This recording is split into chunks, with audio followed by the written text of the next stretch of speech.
but combat did still ensue. And you managed to defeat the Durastians.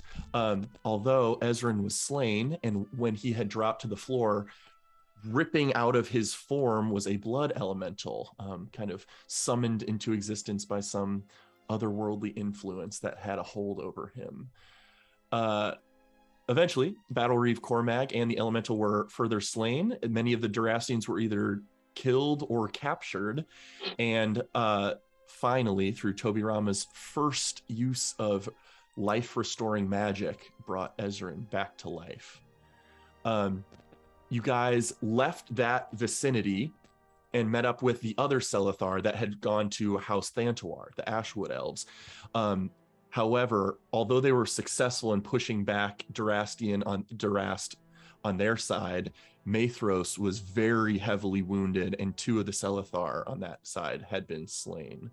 But Tobirama was able to use some additional magic to help ease Maethros's pain, and make sure the kind of dark magic wounds weren't too detrimental. And Maethros had mentioned that a green-scaled dragonborn individual was one of the ones they had a really tough time fighting on their side, and claimed he had taken one of their arms. Finally, you guys met with Tenufail at the kind of the foyer of House Meyerlight, with Arethel coming into appearance and weeping at his son's foolish deeds. And you were summoned to another meeting in the halls of Nightlamp Palace, where Arethel kind of backed out of the Mooncrest Council, choosing to spend his future time with his family and finding another way to benefit the culture, as well as Tenufail, rewarding you all with gifts of Mithril. And I will do a little bit of this, and we can venture forward however you guys would like to, but at least in this moment, we are still in the halls of Nightlamp Palace. The crowd kind of cheering right now, with Telperion, the prince, having just been crowned and knighted an official Crescent Knight of their people. And your father pulls his hand from your shoulder, Telperion, and some of the Selethar step back, you having been just adorned with your new mithril plate armor, the Crescent Knight regalia. And what would you like to do? You are muted. I step forward and like turn to face the elves and the crowd and my friends. And say, this day has been one that has brought many ups and downs for me, as we have both repulsed forces from our home and also won a great victory, small though it may be. My father was injured, but yet here he is. So it has been a tumultuous day, to say the least. And I am more humbled and honored than I could say to all of you to stand here wearing my crown once again and also bearing this new title. So thank you, and know that in my service to our people, I have not wavered in my faith in us, and I will not. But, Aranil, I believe there was one more member of my group here to speak to, correct? Indeed, my son. I would not dare to forget our additional honored guest. And as you kind of step back, she greets the final member of your party. Honored guest Kinsalo, I ask that you please step forward. And he does so. Winged stranger, it appears that my son has felt a quick kinship with you and has detailed to me the circumstances of your meeting at the direction of the Herald of Caneloft and her advisors. As you are surely well aware, we have struggled to establish amenable relations in the past with the birdfolk of Kilodin. And although violent skirmishes have thankfully been kept to a minimum over the last few hundred years, the recent clash south of the Shademirk 7 years ago undoubtedly still festers as a deep wound between both of our peoples. And yet, If Duras seeks to bring destruction to the forest we both call home, I think it is high time that we strive to work through our collective hardship in an effort to begin building a bridge between our two peoples. For we must find a way to stand together against the oppression of the North, or be burned in our seclusion. It is my honor, therefore, to take what I hope is one of many steps in the long road to come, welcoming you of the bird folk into our society. I therefore gift you with the bracers of Tingalad. And once more, a Selethar soldier kind of walks forward, presents a silver birch box that he unlatches and displays two beautiful metal-linked bracers of mithril. These mithril armaments were once belonged to Ilwe Dewflower, a renowned steward and protector in the Ithilwinge's ancestry, and it is my hope that you will accept this gift of mithril and wear them well. You are hereby acknowledged as an ally of our people, and are free to walk our cities as any Ithilwinge citizen might. I thank you personally for your kindness to our culture.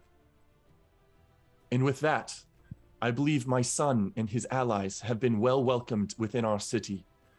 Sing out to your houses to treat them well and allow them passage where that should be available to them. Our honored guests, do you have any words for us that I might hear and address?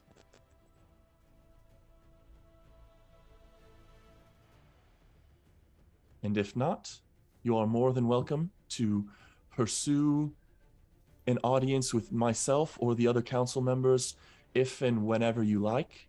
We will try to account for that. Otherwise, myself and others and General Mathros will need to begin preparations for treating the two slain Selethar soldiers who this day laid their lives at our feet in protection of our people. For the rest of you, House Nimberthil will host a feast of welcome here in the halls of Nightlamp Palace this night. Feel free to take advantage of those offerings or otherwise, however you please. Thank you all for attending and welcome. Greeting all of your party.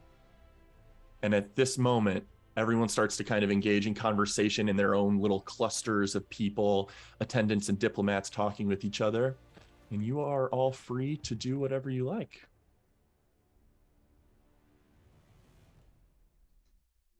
How would you guys like to spend the rest of your day? It's probably just after noon or so right now, so early afternoon. You have the rest of this day, Fredas, the 24th, left to do what you would like, as well as the next several days. How do you guys want to move forward? Toby, any chance you could send a message out? I know we tapped ourselves out pretty hard. What did I have left?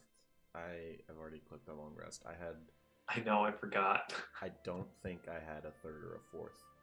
I don't think you did either. Yeah. You didn't because I think you upcast cure or remove curse with your 4th level slot. Yeah. Does a level up come with a long rest, a refresher?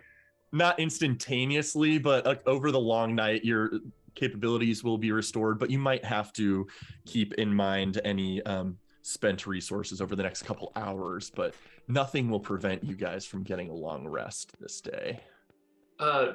Toby, I think first thing in the morning, if we could, we gotta send some messages out to a couple of different people, specifically Korik and King Mordecai. I'd say are first to just make them aware that Durast is shooting for him. It might be a given that they may know this already, but I think we need to let them know. I think it is also worth checking back in with Queen Alaya and seeing if she has any knowledge of the movements of what Durast is up to. She was third on my list to let know. And Telperion, I think as far as communication goes out, that covers Creatia for the most part. Chimeras, I'm wondering if you'd be up for writing a letter. I don't know I don't know if Moonset has Letterhead?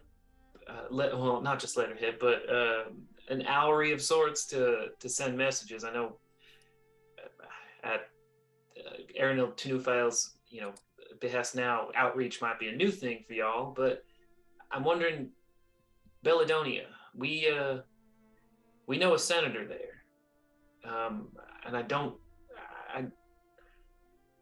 know. I see Durest, with bigger plans than just taking over Croatia, as we've just seen. They're going after everything, but we don't know the situation in Belladonia, and I don't think it'd hurt to send some information to that senator we met. I think his name was Cyril. If we just send it to the capital, no strings attached, just send some information and say, hey, Durast is making moves, and you might be next. I think yes, we could certainly do that. And forgive me, I'd like to go speak with some people before long. Maybe we can strategize tomorrow. I also think before we have Toby send any messages to kings or queens, we should include my mother in those conversations, because we are more than just I was the Wynds at the moment, and yes, we can I likely was very send. interested in offering the same services I did to King Mordecai in offering her use of my long-range communication, unless you guys or I think teaching it to someone, or I think a simple message we could send without any delay is one to Korik, warning of the attack. He can theoretically get to Mordecai quickly and put them on alert. And then from there, any other messages could come with official word from my mother of outreach promised. Oh, and tell Korik to come pick us up, so that we can go back to Corital without having to walk. Do you want to go back to see Mirage or to talk to Mordecai? Yeah, and to we got to drop Consalo off too. Well, that's something else we'll have to discuss, because Consalo, if Toby tomorrow could send word to Korik that you're nearby and heading home, would you want to tarry here for a little while? I don't know. I feel pretty honored to get these gifts from your mom, and I'm not necessarily eager to leave these people that have just welcomed me, but at the same time, I do need to get back home for various reasons other than just having not been home for a while.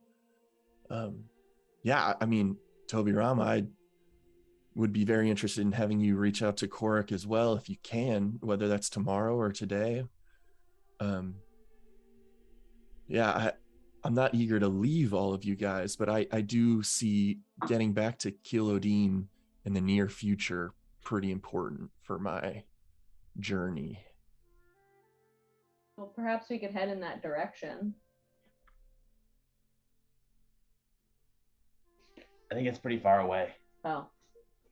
I don't know though. How far is your home, Consolo?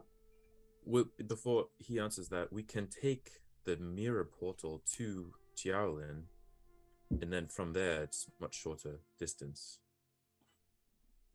That's interesting. I thought I recall your dad saying he destroyed the mirror, didn't he? We each destroyed a mirror to Alstenis, but we came through the mirrors. Oh, true. Yeah, we could get closer to Corital or Kilodine through the mirrors beneath that estate we were just in. That's a good point. Could we take the mirror with us? I think that they're locked because the runes roulette, if I'm correct. Roulette jumps in. Rome, I appreciate that line of thinking, but I've kind of thought through this, and it likely would cause some sort of interdimensionality collapse if you tried to pull a door through itself. So believe me, I'm trying to tackle that problem, but I don't think we could take one. And Roulette just like walks off to a corner really quick to look at her notebook. I'm gonna mentally tap Minerva wherever she is in the room to try to get her to come to us, because I want to chat with her, but I don't want to leave my friends. You see her engage in conversation with Vanya Duskvale, your trainer, and she kind of looks around in surprise and then identifies it as you, and then gives you a nod and starts heading over in all of your direction. Yes, brother, I believe you summoned me. Well, I also wanted Roulette to get to you. She's buried in her notes there. We're kind of debating how to spend, if we should be leaving quickly or not. And also I wanted to hear about. You're leaving already. Well, actually, I don't want to leave quite yet. We do have to take Kinsalo home soon, but I'm about to try to convince him to stay for a little while so we can, now that he's gotten permission to walk through the city freely, I'd like all of them to have a chance to. But we also would like to hear about what happened to you in the past couple days. Yes, I owe you an explanation for things, I suppose.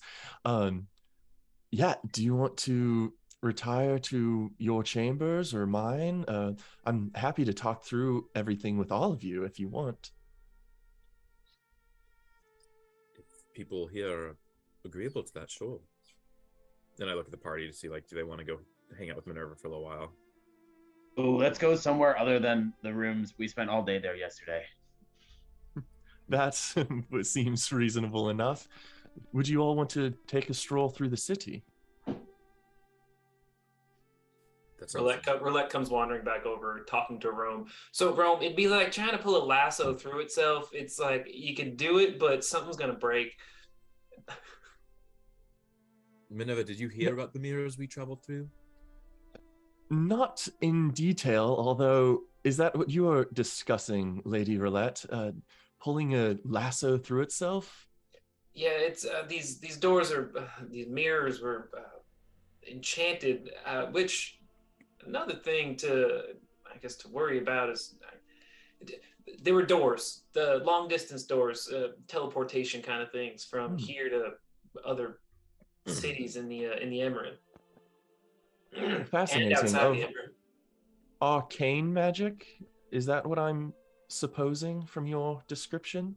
It is stuff that's kind of in my wheelhouse, and from what I remember you saying, or maybe Telperion said this to me, from what Telperion tells me, not really the wheelhouse of many folks here in the Moonset.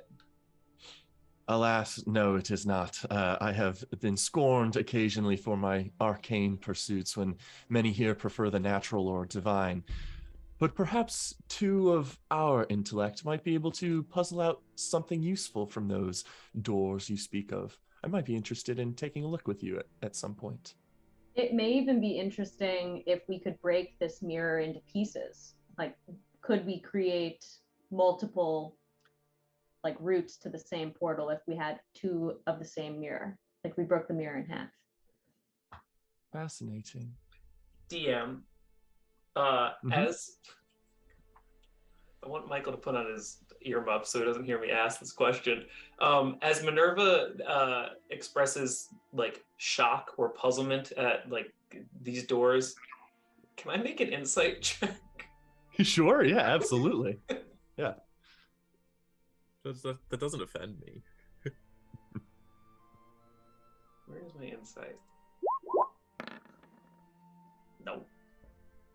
Yeah, you haven't spent too much time with Minerva enough to tell facial cues or how diplomatic she is when it comes to maintaining her composure upon learning information of any import. But yeah, nothing you glean from that. She seems curious about it in an arcane knowledge pursuit sense. But yes, I am eager to take a walk through the city and converse with you all. I am rather curious to get to know all of you better, and now I don't have to feel shy about doing so, where I couldn't have you ruining my reputation by spending too much time with you all, and now I don't have to worry about it. Cheery. So at this point, without any further ado, we'll just kind of start walking out of the Sure. Yeah, at this point, I'll kind of bring us to just general city background. So, where would you all like to venture to? Svendrin, it's all right. You can stay behind. I'm covered for now. I wave to Svendrin and show her my new sword. Got it. She gives you a cocked eyebrow and a nod. I feel like you're waving this 5-foot sword like it's a fan.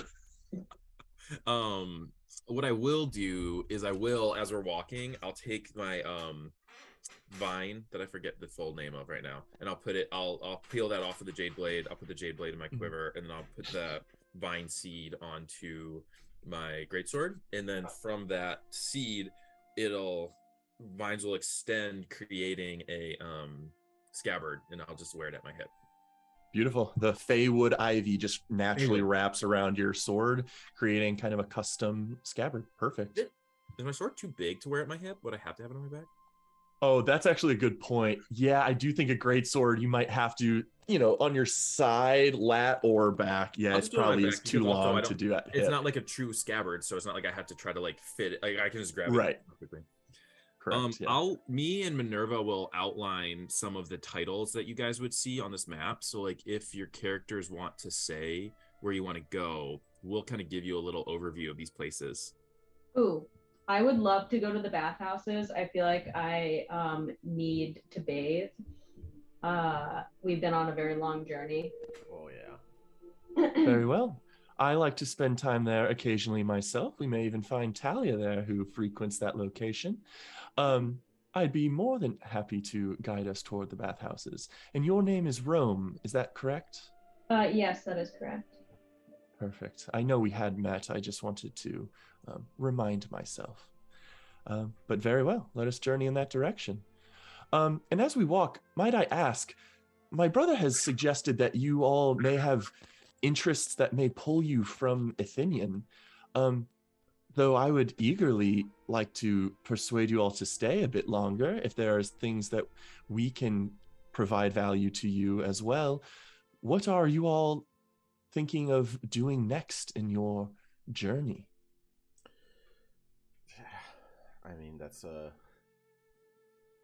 we have a few things that have pretty direct,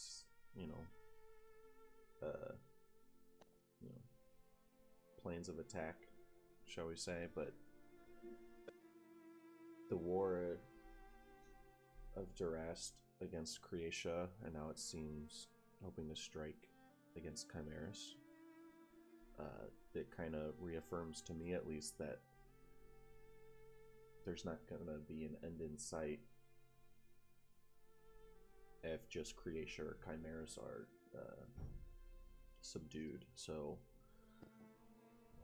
it's kind of grand thinking, but I feel like we have ways to help aid all those people. We've met with altruistic intent, then. Yes, I have several messages I am hoping to send to the king and others of his court down in Chimeras on the morrow, if possible.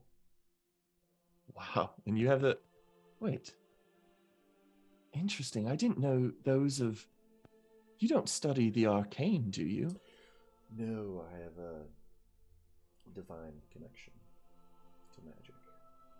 Fascinating. I didn't necessarily recognize that there was overlap in my understanding of long-range communication magics from an arcane and divine standpoint.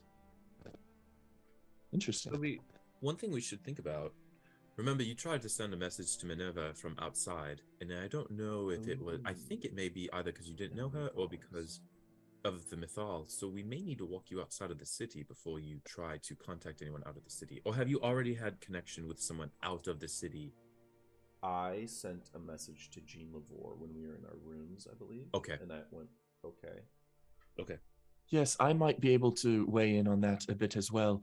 I have tried to send, at least in my arcane pursuits, I've tried to send long-range messages to people I was only somewhat aware of their appearance and such, and I find that real familiarity has to take place before that connection can be made. Let's see. So to answer your question, Minerva, we need to take Kinsalo home.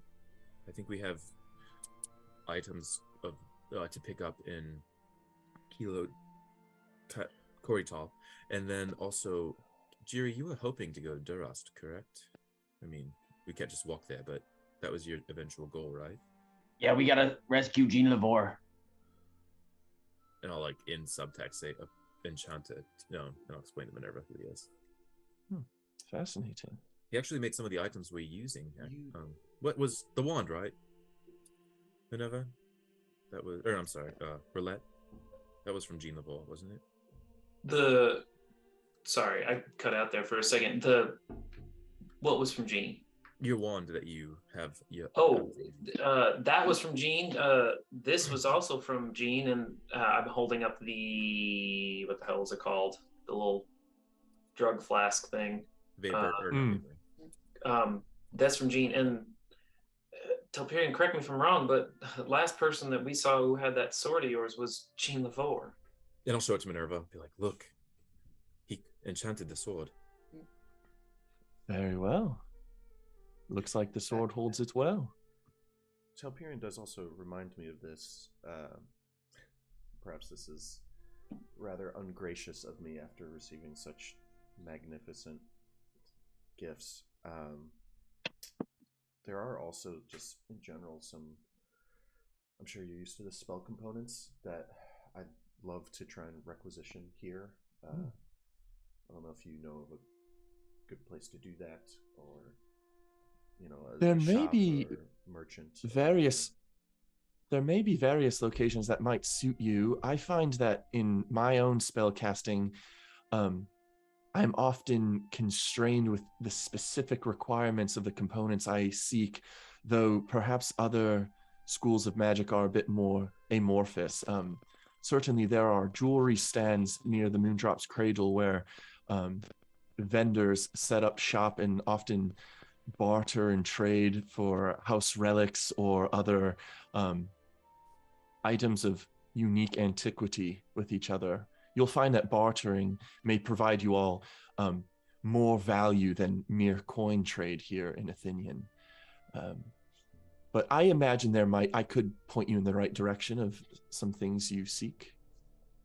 Until after a day or so, when we've given Maya a little time to not feel like his world is ending, I will be going to get some of the things that were expended in resurrecting his son for you. Speaking of our gifts, your mom did a really good job. I can't believe she returned my crown to me. That was really kind of her. Returned it? Whatever do you mean? Oh yeah, this is my crown. I lost it a long time ago. Glad to have it back. Out of curiosity, she's gonna make an insight check. Can I do the same?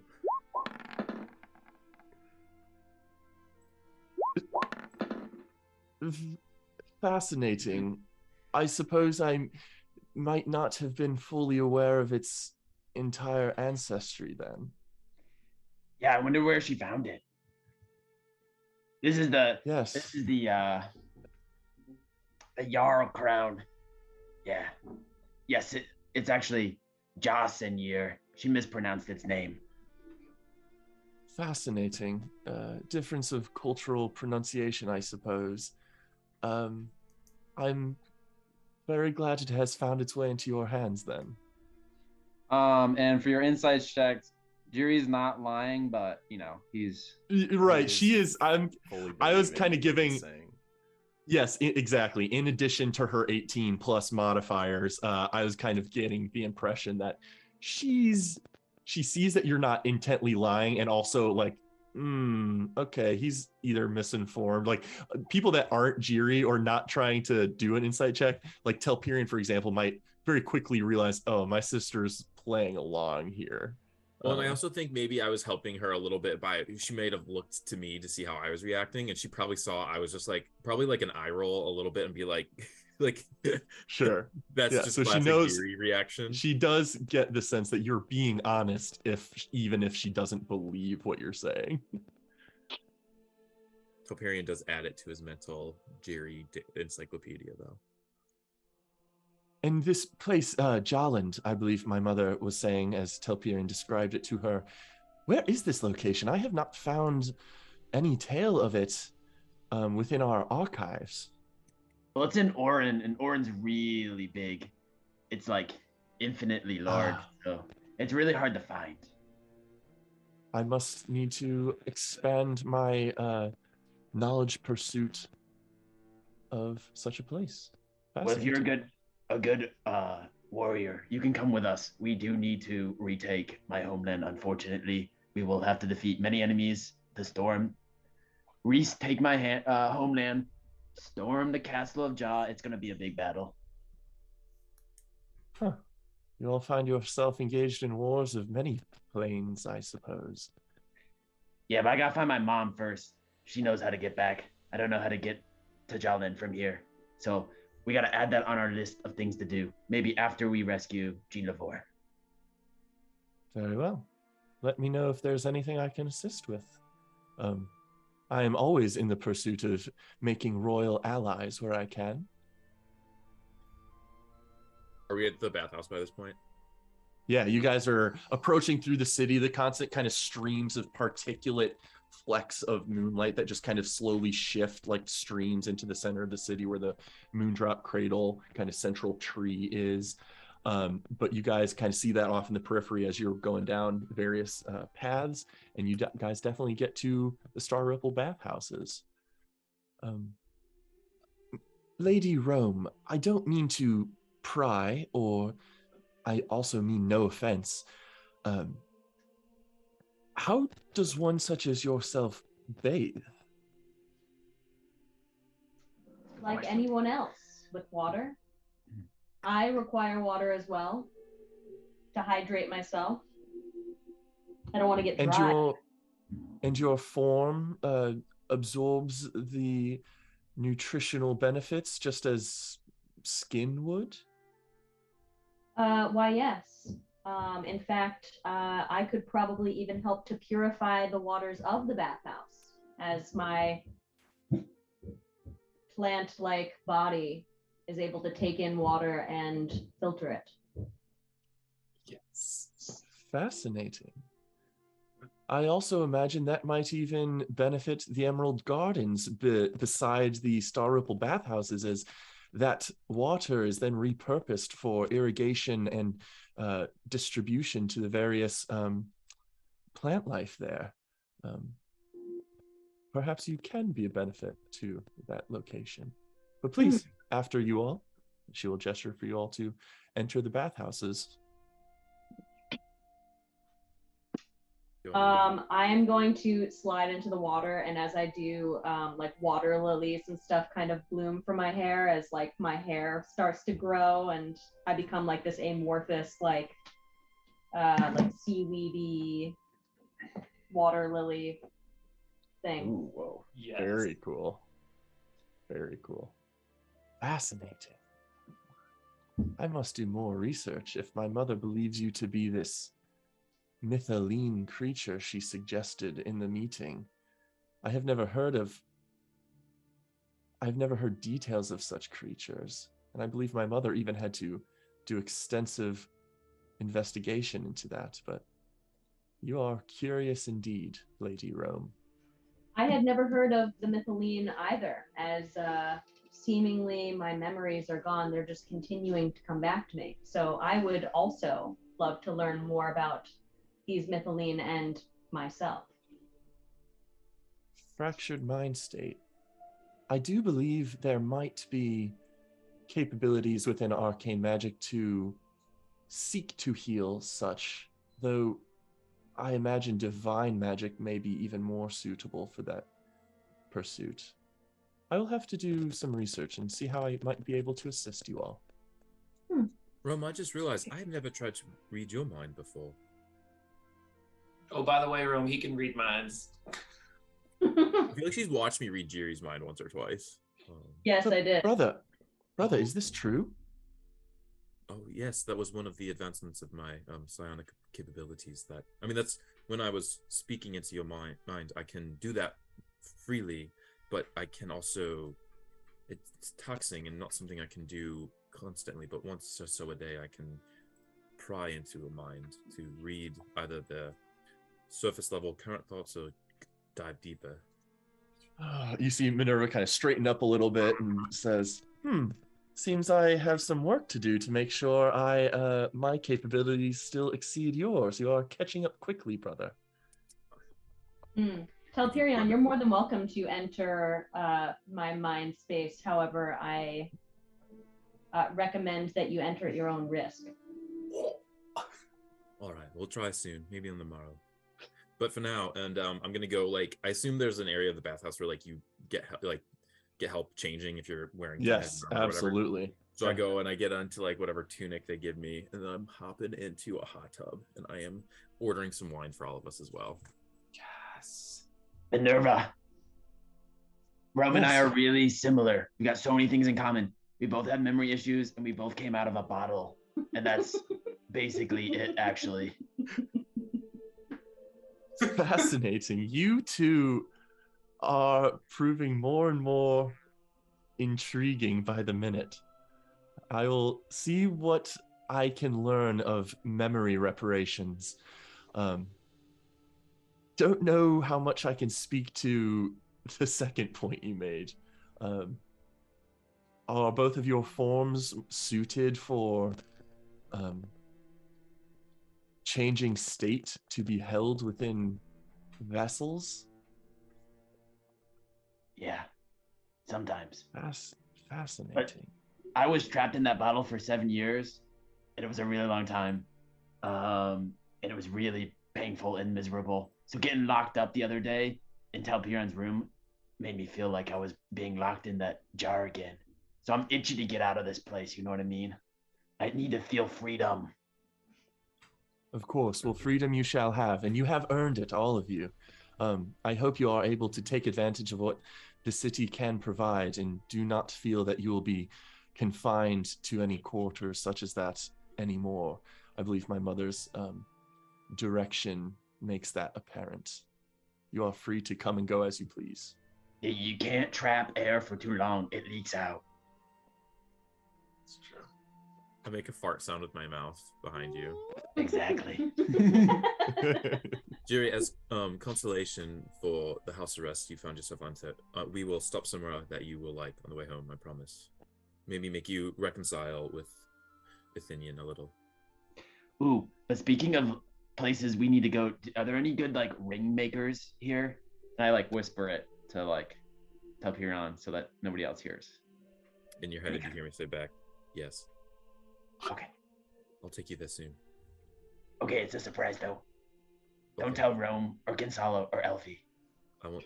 Well, I'll tell Alfie because he doesn't need a ring. But, yes. Also, just turn into mist and like go in the hot air. Maybe it'll be cool.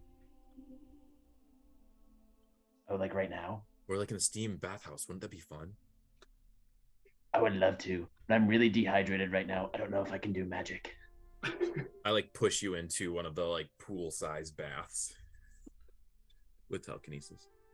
And I will start drinking the water.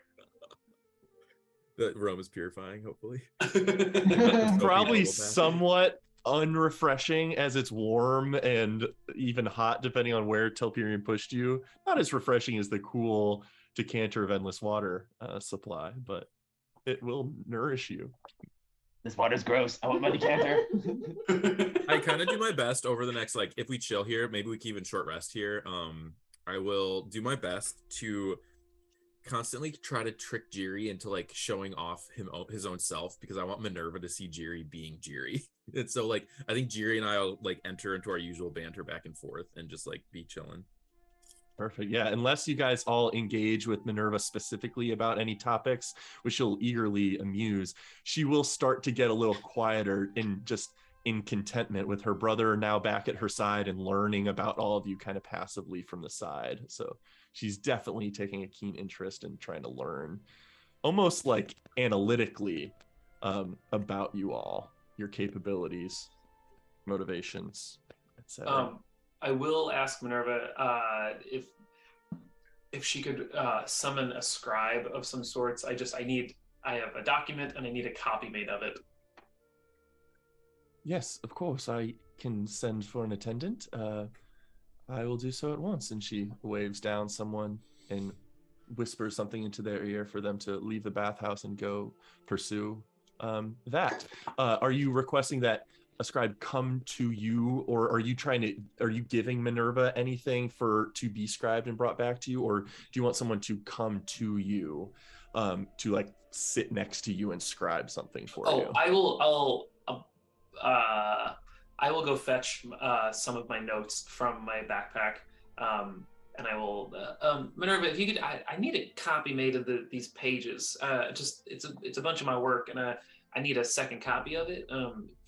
If there's someone who wouldn't mind, kind of just Of tackling course. that. Yes, if it's just transcription, we can have that pursued at once. No incantations or spell scribing necessary, I hope. Is that correct? No, it's mostly math actually. Okay. Some enchantment-based stuff, but nothing. I don't think too difficult. It's plans mostly. Yeah. Very well. Sure. And she will send someone with those, and should time be allowed to progress, those will come back.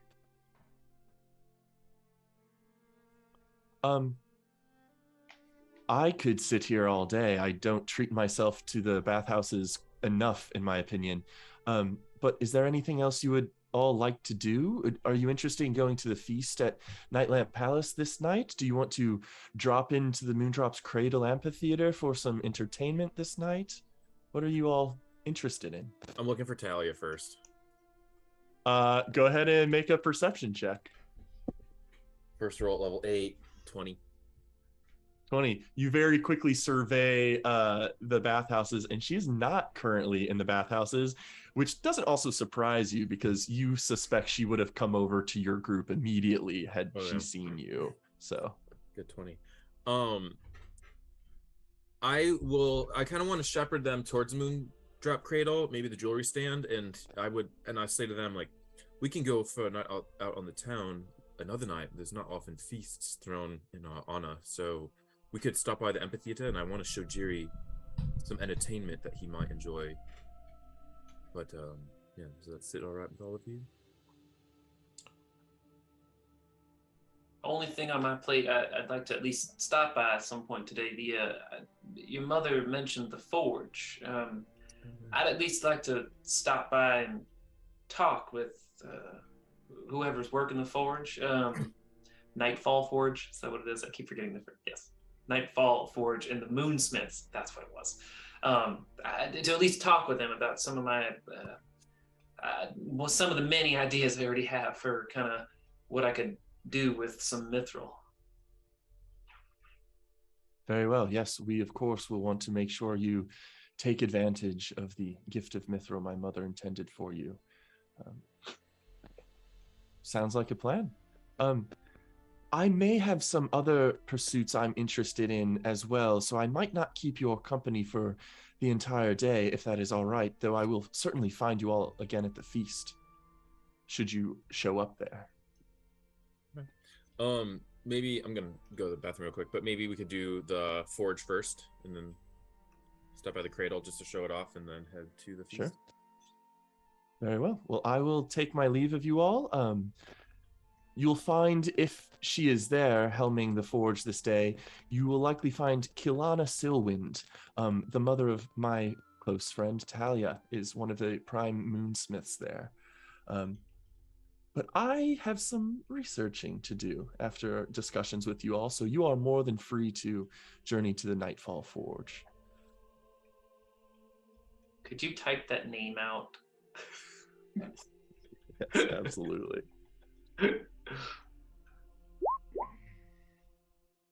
Wasn't even worth a try. But Minerva will step out of the baths, get back into her more regal attire, and take her leave, bidding you all adieu for now. You guys are more than welcome to go to Nightfall Forge, which Telperion might be able to guide you toward, and it's actually just outside the kind of central city hub of Athenian, outside the eastern gate, still within the bounds of this city's portion of the forest, but just right outside the prime walls of this space. But if you guys head to Nightfall Forge, anything you guys want to discuss on the way there? Well, while we were still in the baths, Jiri waits until Telperion goes to the bathroom as well, and he's gonna talk to Kinsalo and be like, Kinsalo, when we go back to Kiladin, can I practice fly fighting with your bird warriors. I want to be better at Yeah, fighting and flying than Telperion is. He's trying to absolutely. learn how to fly I'd now. love to. Yeah, the I need to Aura Corps keep- would be happy to train with you, I think. I need to maintain my air superiority over him. Okay, so don't tell him. Yeah, understood. I'll make sure he doesn't get the same training opportunities. Perfect. Yes. Gate keeps flight fighting from Telperion. That's on a document named Consolo Boyfriend ? It's in the con column. Jiri, how do you feel about Toby joining us? At least for brief spurts. Yeah, Toby? Okay. Toby and Elfie too. Alfie, too. Has Roulette already improved Alfie to where that can fly? Interesting. Roulette's off in the corner, and she has been the entire time, like scrubbing Alfie down, like with a wire brush right outside the bath. Amazing. Yeah, it's like a new entire color coming, like shining from beneath all the dirt and grime that he's. This thing has not been accumulated. cleaned in a while. Yeah. You're almost probably like, as you get through inscriptions and like the kind of relief indents of some, you're like, oh, I forgot I put that rune on here. Like, it's like, Yeah. Does Telperion like overhear us like whispering about like leaving him out of air battle training? All perception check at disadvantage? Yeah. A 5, 6, 7, 8. 8 total. So probably miss you. probably does not overhear. I probably like talking to other elves on my way to and from. Yeah, You do get a a like, oh, shh, he's coming, quiet when you come back though. Okay. I'll like give you a glance like, what scheme are you working on now? But Don't worry about it. You'll see eventually. All right. I'll get my armor back on and like get ready to take them over to the Moonsmiths. Perfect. You guys reclothe, get your gear back on, head eastward out of the eastern gate, and arrive very quickly at the Nightfall Forge.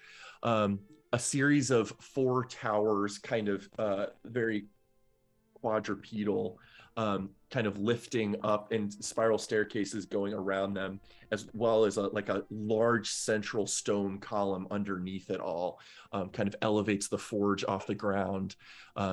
Though Roulette would probably get the sense that I wonder if there's a deep basin of flame and heat kind of centralized within that center column. But you guys are able to make your way up and in, and Kilana Silwind will greet you all as you enter. Beautiful moon elven woman, jet black hair, pale skin, kind of standard fare for what many Mooncrest elves look like. But greetings. You must be Roulette. I believe I was warned you would stop by in the near future. Yes, you must be Lady Silwind. Is that correct? Indeed I am. One of the Moonsmiths, not the eldest, but one of 3 that reside here in Ithinian. The other 4 reside elsewhere in other house cities. Yeah, I mostly wanted to stop by.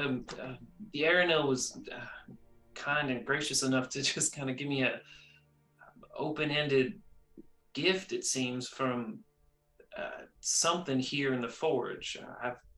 I haven't really worked with mithril before. I hear it's pretty strong and pretty good at whatever it does, but I was wondering if you might be able to, I don't know, give me some details on what it can do, and I can show you my notes on a couple of the projects. And Roulette is going to ramble for a while. Sure. Her notebook is now open and she's pointing to things. I got a couple of different projects that I think it might be super helpful with. And I'm wondering if you can just kind of give me a quick tour of what mithril can actually do. Of course. And she will start to describe to you the benefits of mithril, and that although it's a rare resource and therefore not commonplace, it's not like every Selethar ranger has mithril weapons. Mathros has mithril half plate, and that's like a big deal. Various individuals may have specific mithril items, weapons, things, but it is not extremely frequently used because it is rare and difficult to craft, and often mainly gifted to unique individuals from great houses, etc., for moments of importance, kind of cultural significance. But it is notably generally extremely durable and matches the properties of steel while being generally half or less the weight. So its tensile strengths are incredibly high, its compact strengths are incredibly high.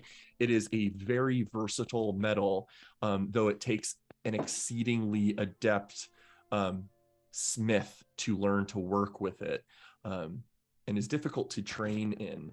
But ingots can be made available for your use. Wire can be made available for your use. Sometimes things are coated in mithril to give them additional defensive capabilities.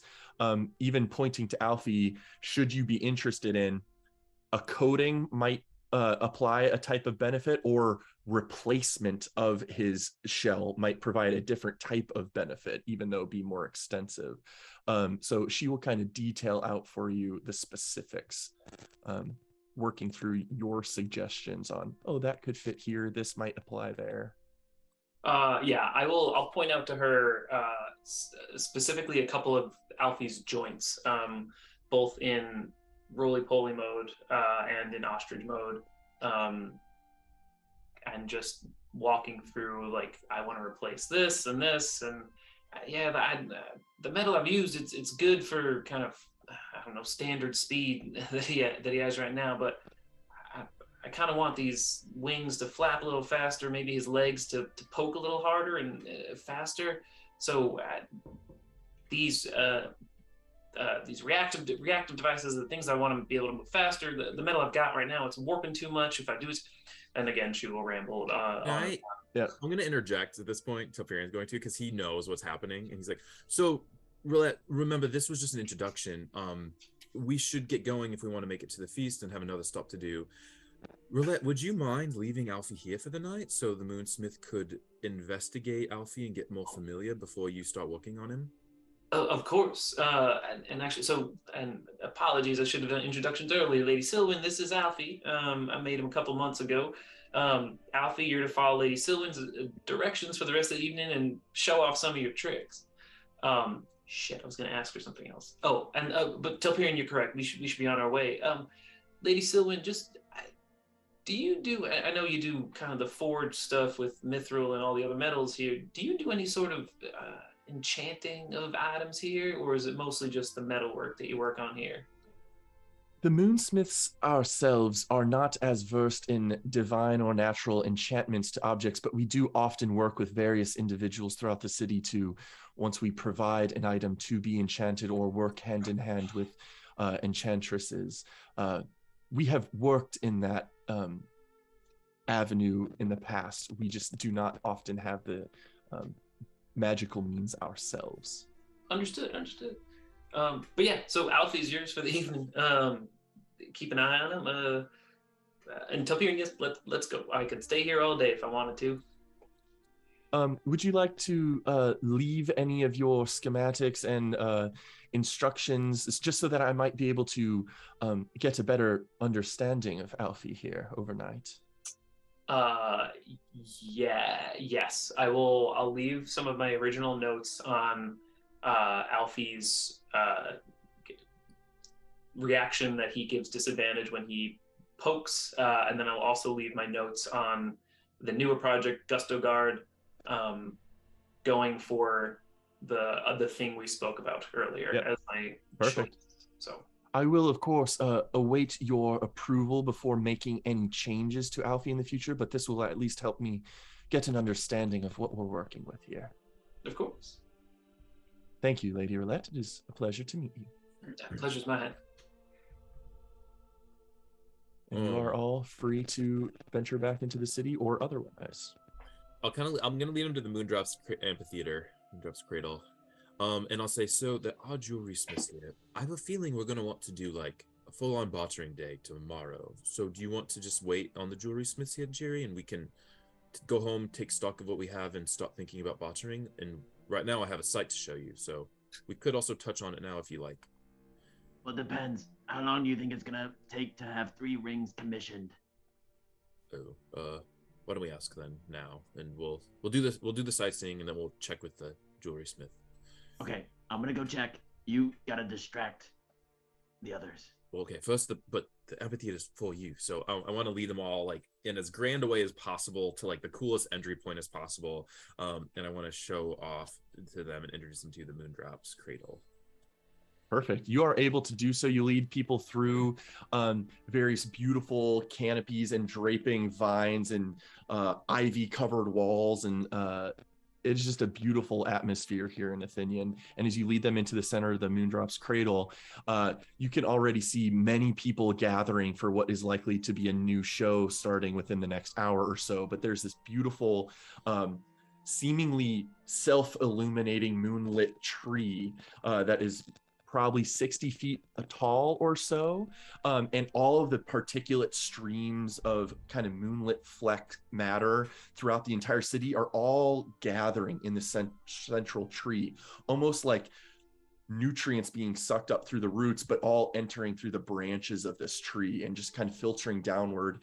And there's this large radial amphitheater with hundreds and hundreds and hundreds of seats around its circumference, with the central basin set in the middle, as people that engage in the plays here often do so to the backdrop of this central tree.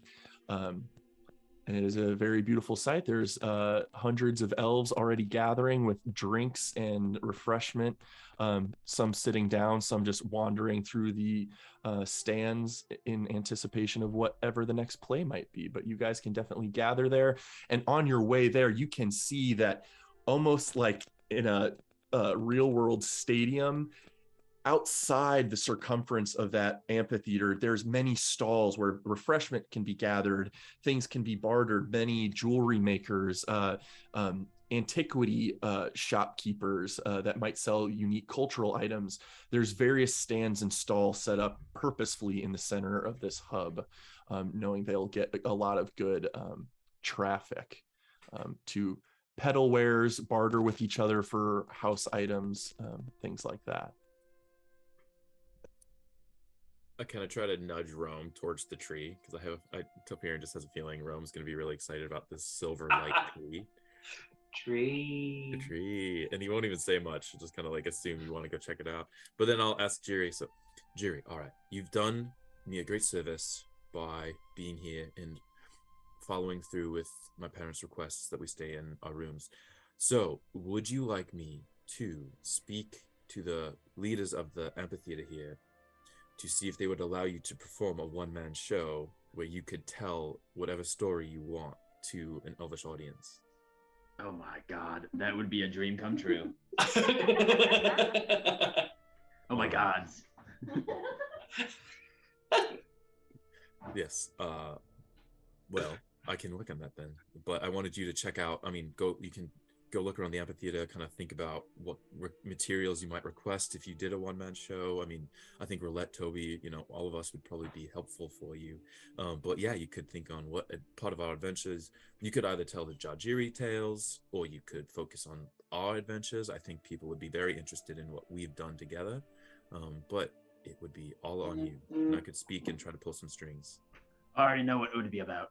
I'm gonna need almost everybody's help, and it's gonna be multimodal. It's gonna be such a good performance. We're gonna need to build stuff.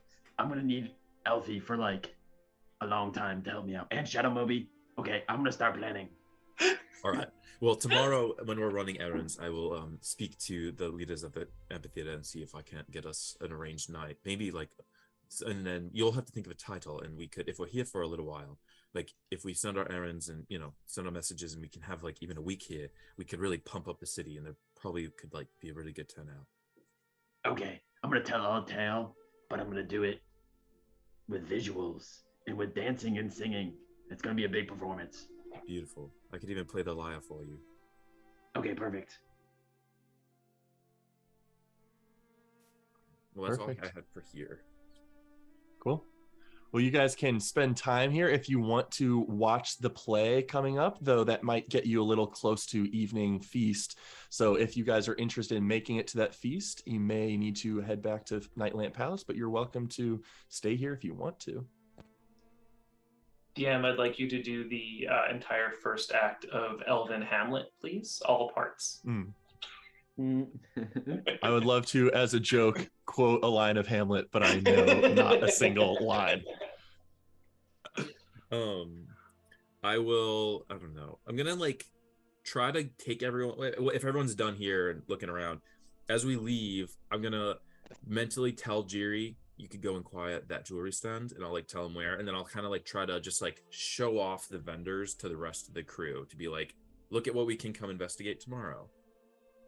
And Jiri will be like, wow, guys. He'll like have everybody like around their necks. Wow, let's look at this. And he like subtly pushes everybody forward while he like sneaks backwards. Perfect. So you distract them, and then you're going to talk to a jewelry maker that Telperion had pointed out? Yes. Perfect. Okay. Well, you approach one of the jewelry stands, a rather well constructed one that's a little larger than the others, and just kind of a segmented series of stalls that you're like, oh, this guy has been doing this for a while because he's had time to kind of custom manufacture this presentation. And it perfectly fits within these two sections of tree. Maybe he even has this part kind of sectioned off as his.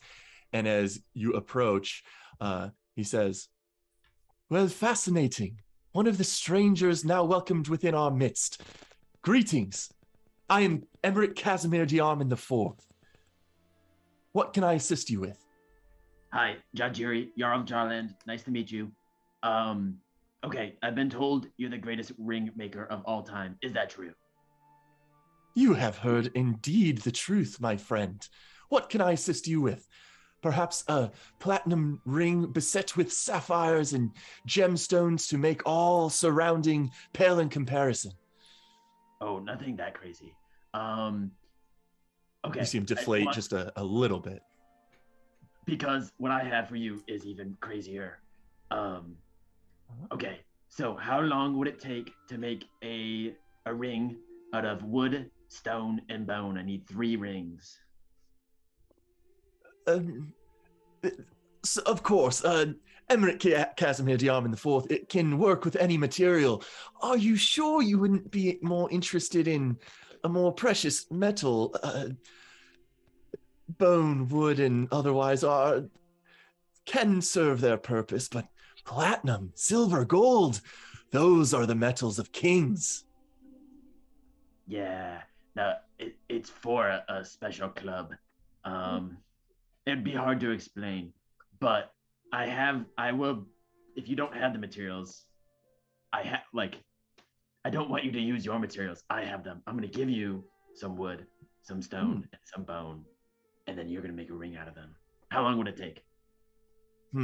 Let me consult my ledger, see what I can get on the schedule.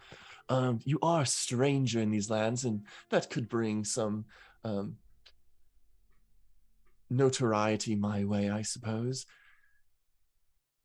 Would you want gemstones set into these materials, or would they be simple rings of those material construction?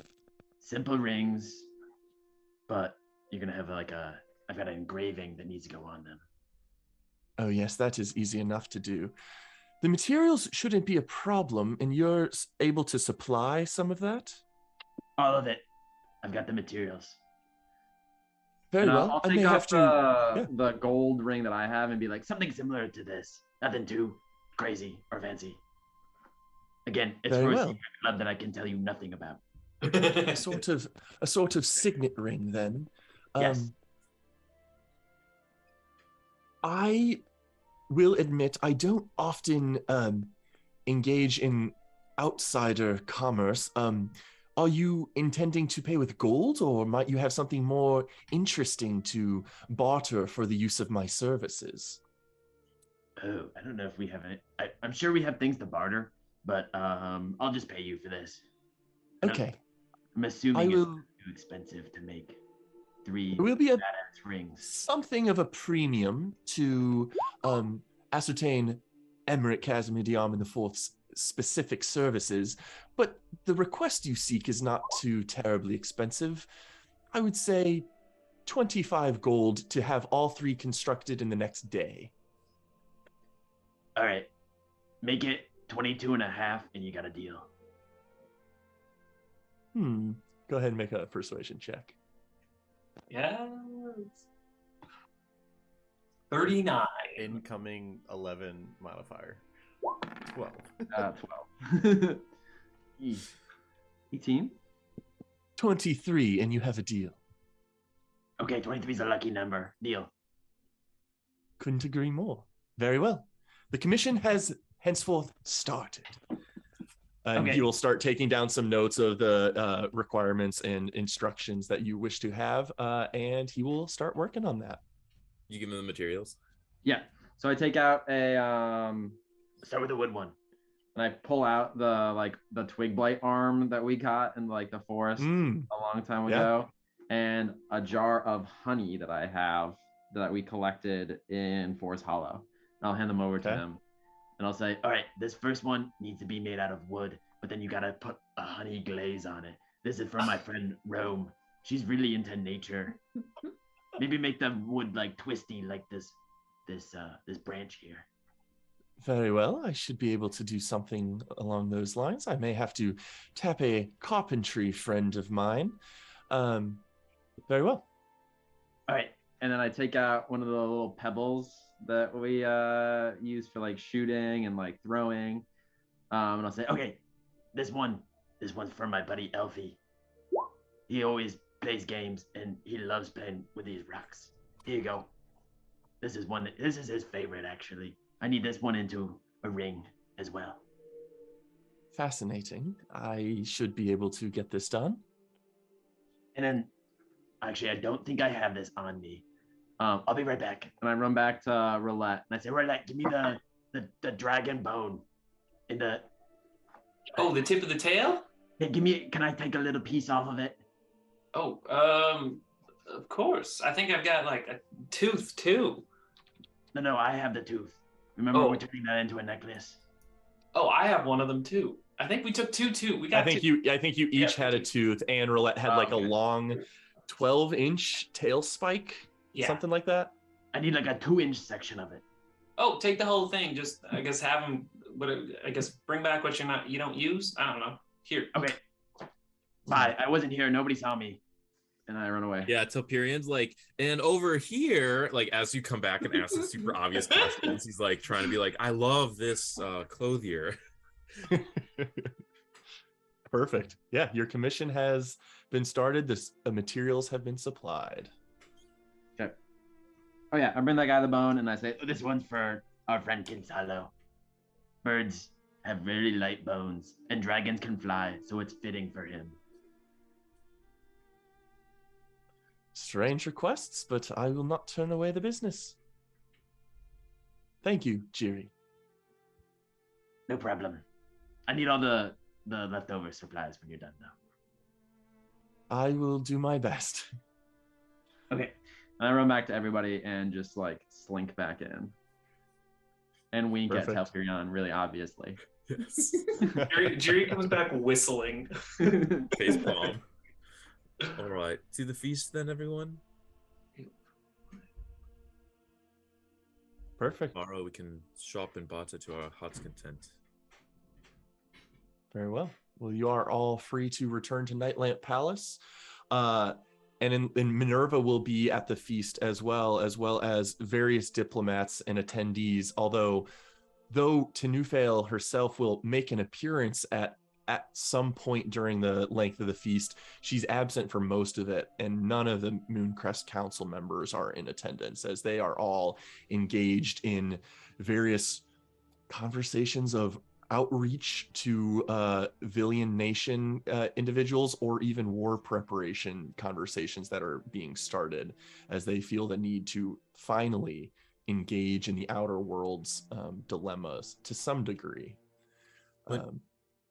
When Tenufail makes a small appearance, I'm gonna go over and I'm gonna get an attendant to give me a piece of paper, and I'm gonna write a list, and I'll write Queen Elia and King Malachi, and I'll write their respective country and and I'll say, tomorrow, if you would like, I've already spoken with Toby, and he can send messages directly to the minds of these two. So we would like to warn them about the attack in to Mordecai. But anyway, just so you and the council could deliberate on what kind of contact you would like from us. Both rulers know Toby and me, so they also know. This will be very useful for our consideration, and we had considered already reaching out through the use of various individuals' magics here in the city, though none are familiar with those individuals. So certainly your friend Toby Rama, who is proving his use in numerous ways to us, will be primary in our minds. Thank you, my son. Thank you. And I'll go Your back. father could not attend tonight's feast, though he seems to be recovering as we expect in the first day from his wounds. So thank you for not letting him be taken from us. Yes, I'm glad he's doing well. Very well. Enjoy the feast. And thank your friends again from the bottom of my heart. And you are all able to engage in the feast. There are banquet tables, buffet style. There are also many attendants that you can wave down to get individual items brought to you, various alcohols, meads, wines, ales, as well as venisons, stews, herb plates. There's no expense being spared at this Ithilwinge feast. But unless there's any items of particular note, people will start to filter away from the feast and late at night kind of start finding their way to various spots where they kind of bed down for the night. So yeah, Roulette, is there something you wanted to pursue? Yeah, I do want to track down Minerva at some point during the feast. She will see you guys kind of over in direction and will kind of sidle up next to you guys at your table and apologies, I was just conversing with my friends over there. They were some of the ones where we had traveled together recently to those ruins that we found. And she kind of indicates over in a direction. You guys see the crew of Teolethalier and Svenderin and Silme and all of them. Duvain. Yes, Duvain. Oh, Duvain, I need to speak with him. And then I should see Teo soon. It's been a while since I got a haircut. Yes, I'm sure they will all be gracious to receive the prince. And I'll not so much pull Minerva aside, but while Telperion is talking to other people, Minerva, I had kind of a bit of a gift I wanted to give to you because I think you might be the only one in the moon set who knows what to do with this. And I'm going to take out the second copy of my schematics for Griffin's Rebuke Cape that I had the scribe make a copy of. I'm not sure if you saw, I don't know if you've actually seen it in action, but that fancy, bless you. You screwed him. I lost it. You asshole. Oh man, sorry, keep going. I'm not sure if you saw it in action, but that fancy feather cape that Telperion has on actually has some, I'd say, reactionary defensive capabilities. It's a bit of a enchantment of mine that I put into it. I wanted to give it to you because the moonset's going to start reaching out, and I'm assuming that any outreach is going to come with some sort of risk, whether it's Durastian or otherwise, and anything that anything you can do to better arm your what are they called? Celethar? The Celethar, yep. Anything you could do to better arm the Celethar Rangers, I think might be good for them, and just a bit of a token again of gratitude for whatever you did and for helping us and kind of everything here. She takes your schematic and kind of flips through it. This is your own work. The sequences here are wildly well thought out. Well, the math comes from me, but the inspiration kind of comes from Telperion mostly, seeing him kind of run headlong like an idiot into battle sometimes and just getting hit without being able to do anything back. But it comes from experience too. So yeah, I appreciate that comment though. Yes, I cannot believe your pursuits find you in the line of enchanting. I have tried to dabble in enchantment before, and to some success, though not where my true passions lie necessarily. I would like to return to you a gift in turn. I have various notes on custom spellcraft, which I have been able to warp my magics to my whim, within the confines of what tier of capability I have. And should you be interested in such, I might be interested in. I might need to make a copy, have a scribe transcribe some of my notes, but you may find them helpful in your future efforts if you ever find yourself wanting to custom make a spell. You might be able to help your allies with the same if they are interested as well. But I find spellcraft as rewarding as enchanting, if even a little more personalized and a little less confined to material components necessary. Both rewarding ventures. Just a thought I have in case you might be interested. Oh, I'd definitely be interested. I think kind of the customization of spells and magic is kind of what I view enchanting as. You take a simple spell, the runic equation for it, and you tinker with it and change it around and you put it into something permanent. That's kind of what I did with the cape there. So I'd say maybe don't have the goal of replicating that cape. Make it an idea. Take it as inspiration for something, for whatever spell you want to come up with. I will do so. Thank you, Lady Roulette. During this whole Yes. conversation, I peaced out and I went to talk to the crew and say hi. Cool. You are welcome to do so. I would like to request that I not need to do all the voices, but they warmly welcome you all, Duvain and Teo and Svenderin and Silme, and I can't rattle off the names very quickly. And Talia is over there as well. I think that's all of them. So they will warmly welcome you. Talia is, a little annoying about trying to flatter you and make herself seem appealing, though knowing it is fruitless. But perfect.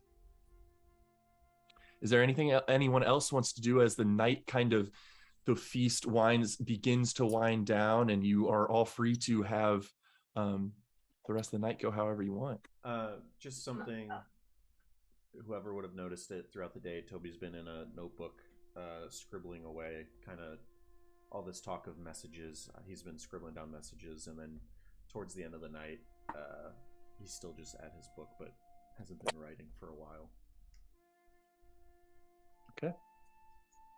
I would like to find Telpyrion's mom, if by any chance she was available. Yeah.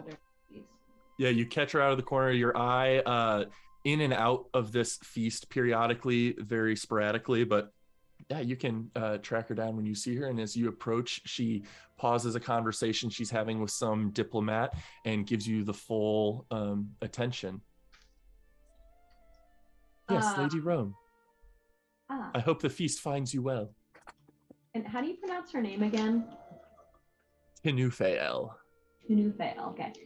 Tinufeel, thank you so much for this beautiful feast. I recall the last time we saw each other, you had mentioned something about there being 4 Mythiline.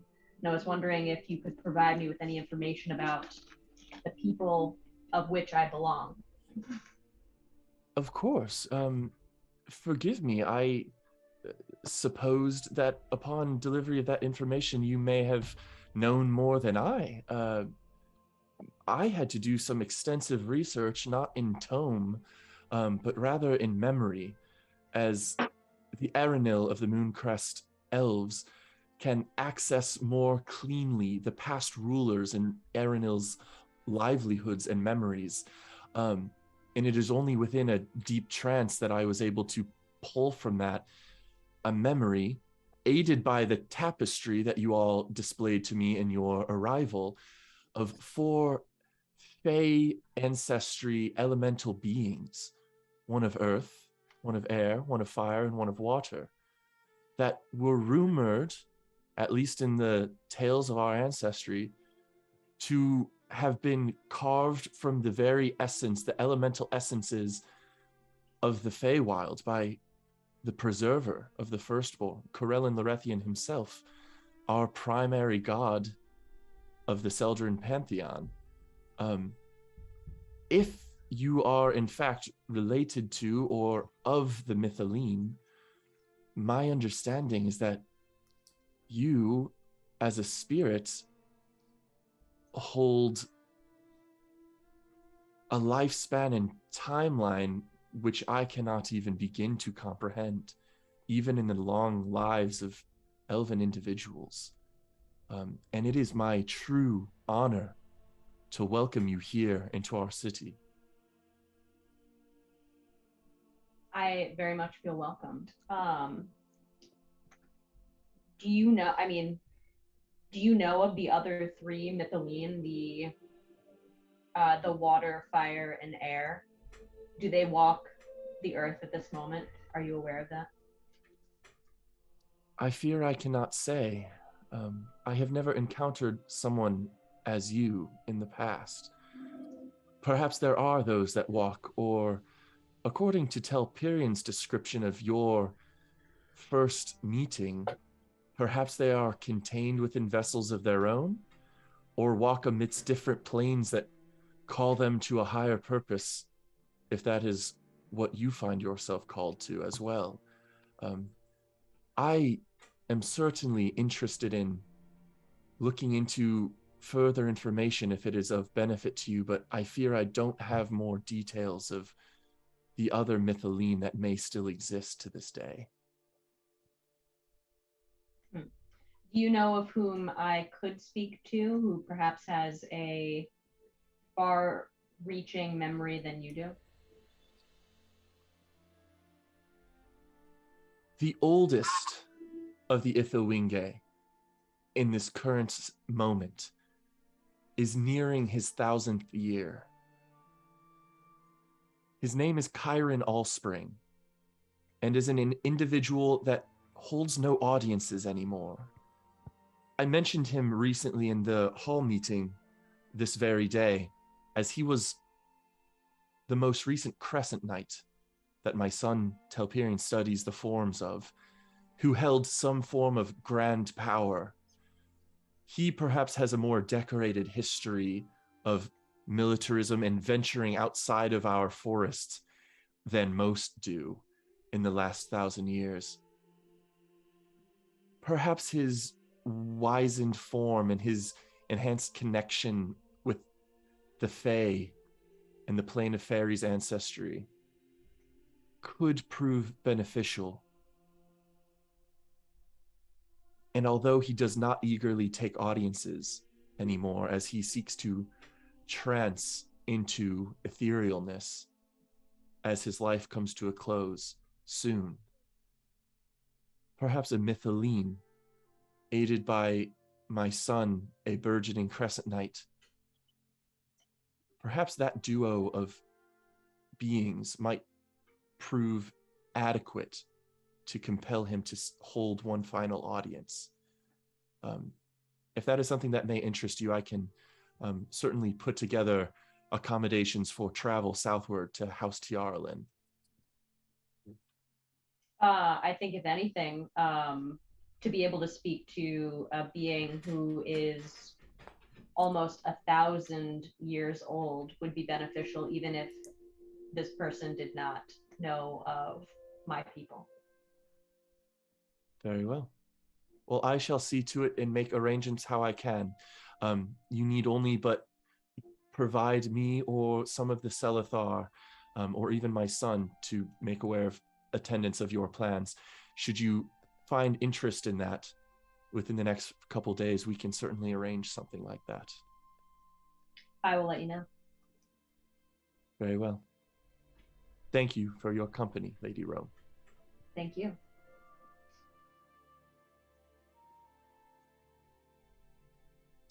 Toparians, I'm kind of tapped out, like done for the day. So at this time, I'm probably starting to wind down. Okay. Anything from anyone else before we potentially retire back to the rooms? Unless other requests are made, it might become assumed that you guys will post up in either Telperian's room or the guest chambers down the hall, unless you don't want to be. I got one thing. Did I hear that Toby's being kind of like unnaturally quiet right now? Due to being focused on something, like notably, he's been like in his notebook all day, kind of scribbling out stuff, scratching, throwing away a piece of paper, starting it over. But towards the end of the night, was just kind of staring at it, not seeming to be making any progress. Hey, Toby, need any help writing? I'm a really good writer. I've got great ideas. Oh, well, it's not quite,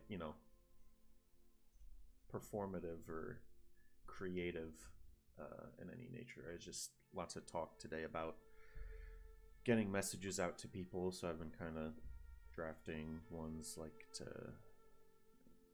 King Mordecai, Queen Elia, maybe one to Kara. I think I want to send one to Rhea at Forest Hollow, or the people of Forest Hollow. Yeah, so I don't know if there's anyone else you want to try and have me send a message to. I know I got some pretty good feedback from Gene last time. Yeah, I would just keep up to date with Gene. Let him know maybe that we're gonna rescue him. But I still think we should do that. Are you still down to go to Durast maybe after spending some time here with the elves and maybe some time with the birds? Yeah.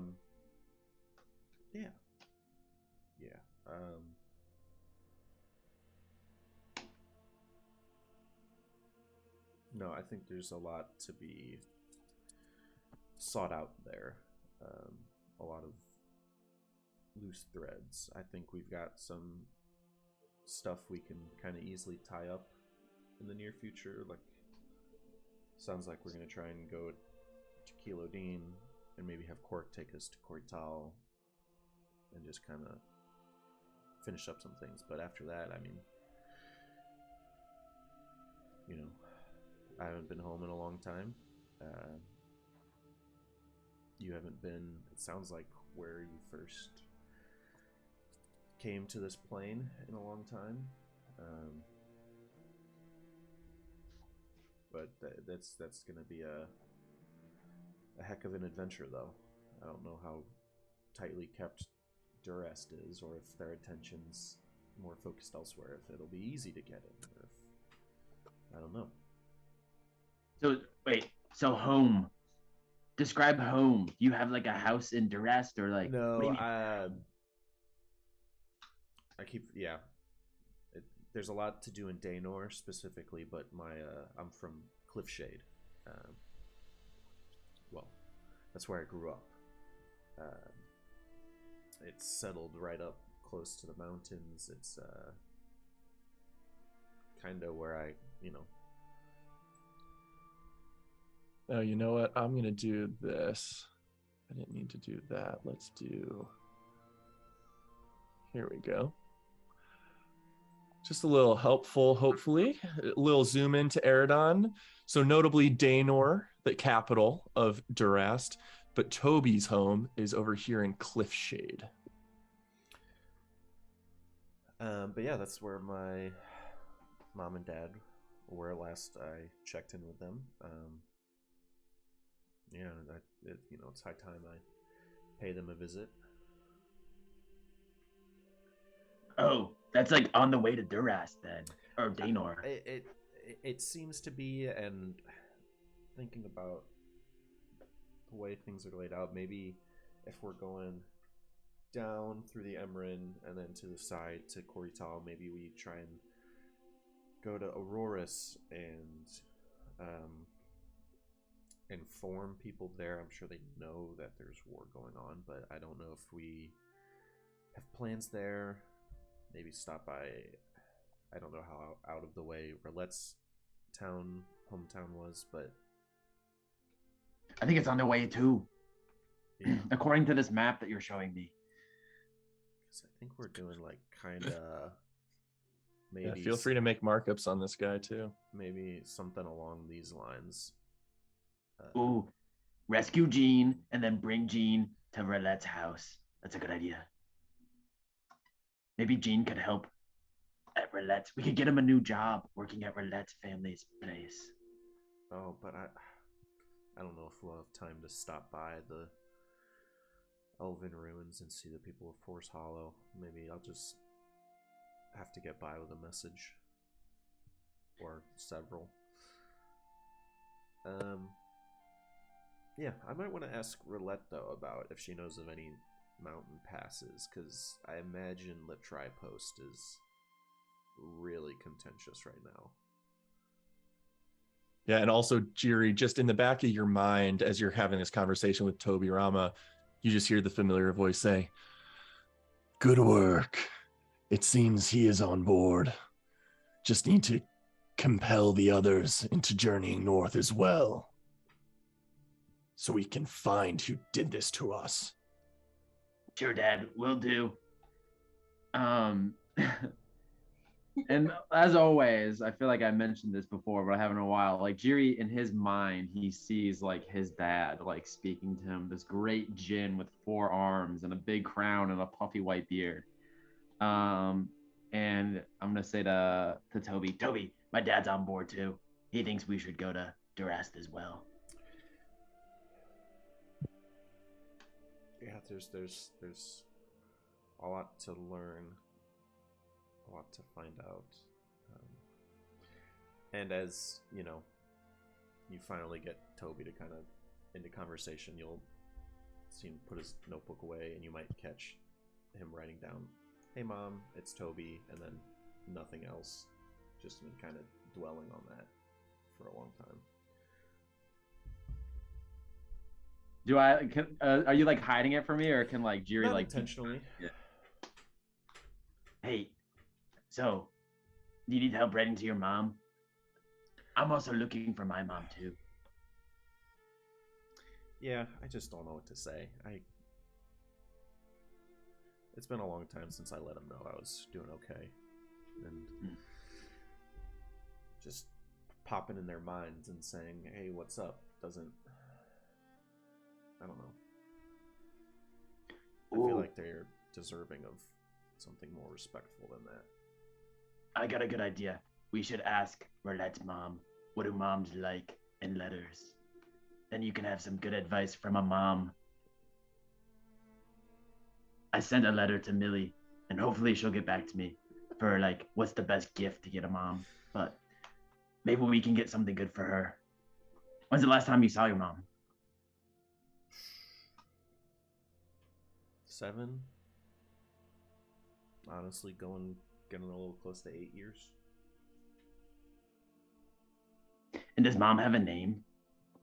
Yes, Mikasa. Sukasa. Okay. Well, I'll think of some things to write down, because I know what I would say to my mom. I'd say, "Hey, Mom, where's Jalen? How do I get there?" But I don't know. Are you looking for something, like some advice from your mom? Maybe you could ask her a question. No, it's just my parents living in kind of, let's call it enemy territory. It's just got me worried about them. Well, maybe you could tell her what you've been doing. She might want to hear about all of us. You could tell her about all your good friends that you've made.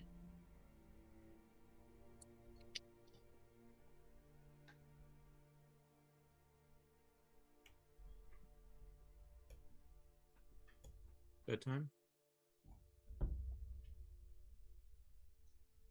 Your headphones are out. Unless there's anything else you guys are interested in, you guys can definitely bed down for the night. You can all group up in the various beds, because Telperion does have kind of a suite with kind of an antechamber as well as multiple bedrooms in his formal kind of pet house-ish vibe, fit for a prince. or down the hall in some of the other rooms that you guys had available to you. You guys can kind of sleep where you would like to.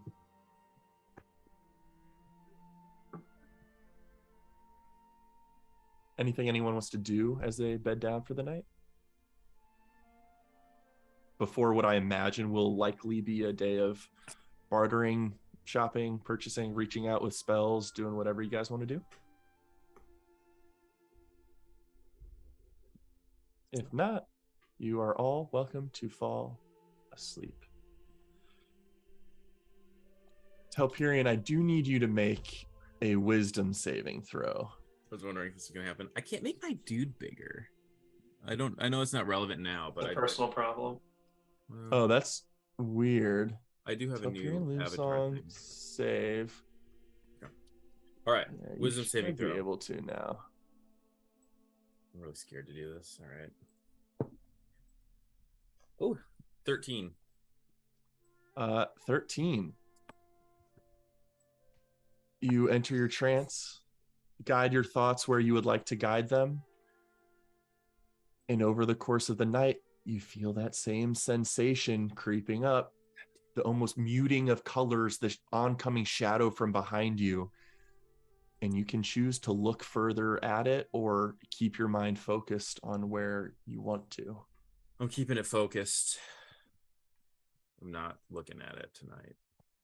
Okay. The shadow looms behind you, but you are not frightened of its appearance.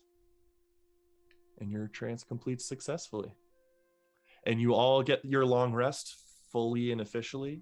You're all level 8. Is there any level 8 items that we need to clarify or work through? I think everyone got their sheets updated successfully. So hit points probably already automatically went up. ASIs or feats have been taken.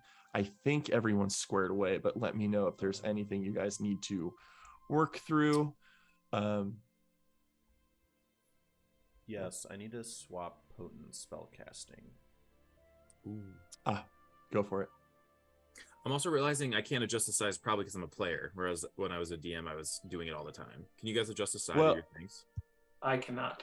Okay, then never mind. Okay, so that might just be position you guys have access to. Yeah. I don't think I can give access to controlling. No, it's fine. I just got used to doing size. it. It was because I was DMing. Yep, got it. Cool. Well, otherwise, you guys are able to wake. So let me know how you'd like the day to go. And we can RP through whatever you want to. We can kind of simplify what you guys want to offload and trade off, whatever you guys want. Oh my God. Steve's scaring me. I forgot that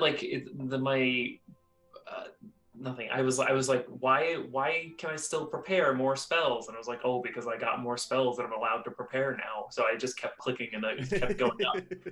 Because I undid 2 of them and then I kept clicking and I was like, oh, I can keep I had something that I needed to identify for Jiri and I forget what it was. Book. The blood book. Book. I don't You remember need- which book this is. Do we need you to identify all of our mithril items too? Yeah, I will say that is more of like, you're welcome to go through the kind of experience of identifying them. I'll say pretty fully within the being gifted those bestowed upon you in the meeting. Tanufail would have been thorough enough in her description where you get the sense of what it will do, and none of them require attunement.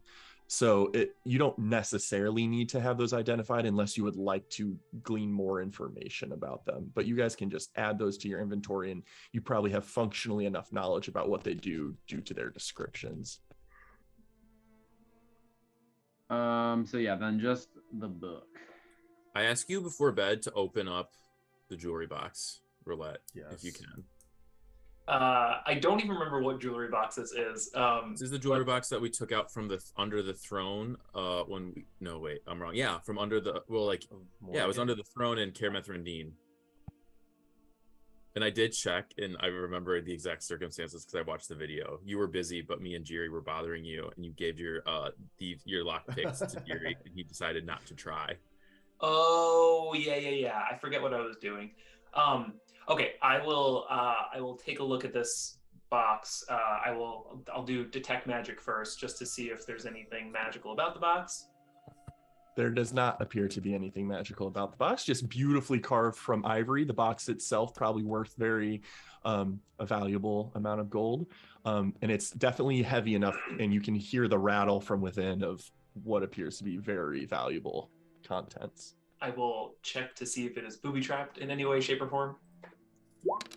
I'll say even with passive investigation, it is not. It is just locked.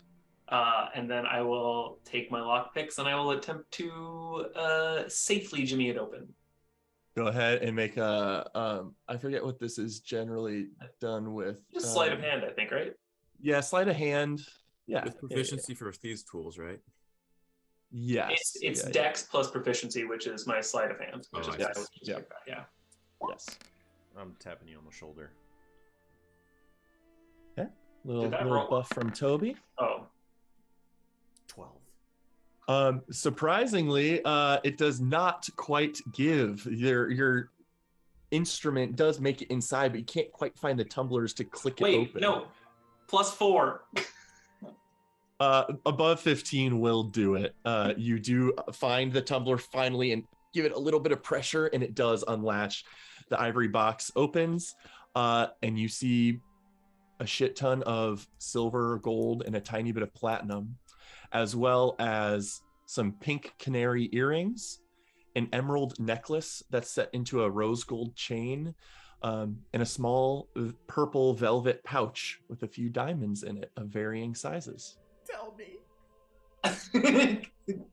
I will pocket those and not tell Toby about them.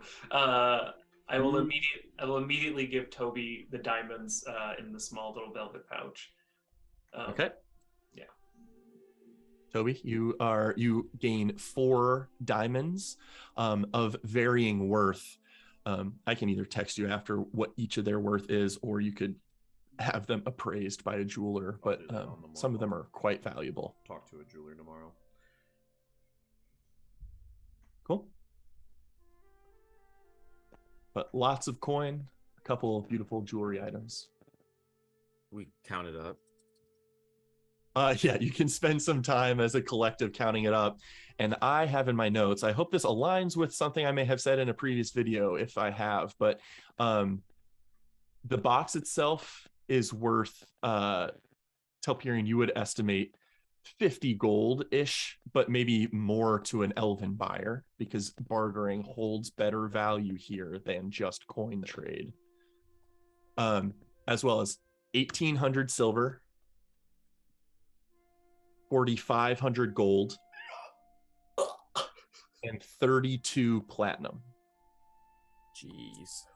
And then the pink canary earrings have a worth, and the emerald necklace have a worth, but those again may need to be appraised. Okay. 180. So That's 5,000. let's cut to breakfast maybe, where we kind of do some planning. So I'm gonna go through my to-do list, and I'll say, anyone who wants a haircut, we should go see my friend Teo. He's excellent. I'd love to stop at the amphitheater. I would love to go shopping and offload some of the booty we've acquired. And then there's 2 errands I'd like to run that are longer term. One, I'd like to see Kyron Allspring. My mother mentioned him last night. He's the last remaining Crescent Knight, and he's trying to transcend, which means that he's an elf who's lived out his full lifespan, and he's been in meditation, trancing, essentially trying to trance into his next life. But he might have answers for me.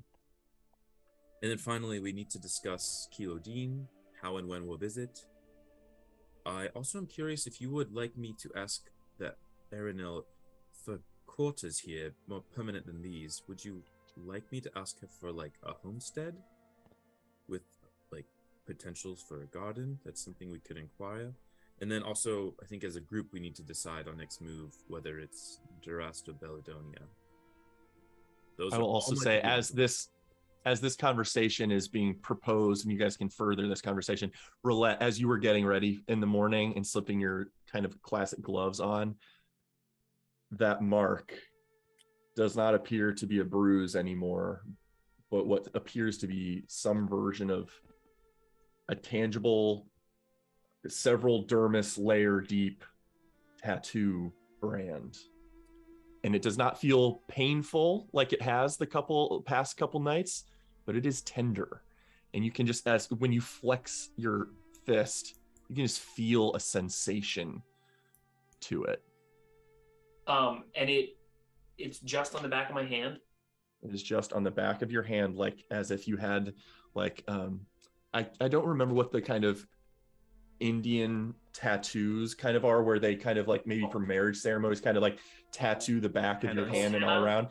Yeah, it's like a henna design. It's like curved and like tribal, but it looks like a tattoo on the back of your hand. Wait, Tim, what did you think it was? Oh, dude, I said hentai for sure. Not hentai. no. Not hentai tattoo. Nope, wrong channel. Amazing. We just lost our sponsors for this video. Okay, thank you, Christopher. Yep. But yeah, so Topirian has laid a couple points out that he's interested in pursuing. Yeah, go ahead and continue that conversation. I would also like to accompany you to Kieran.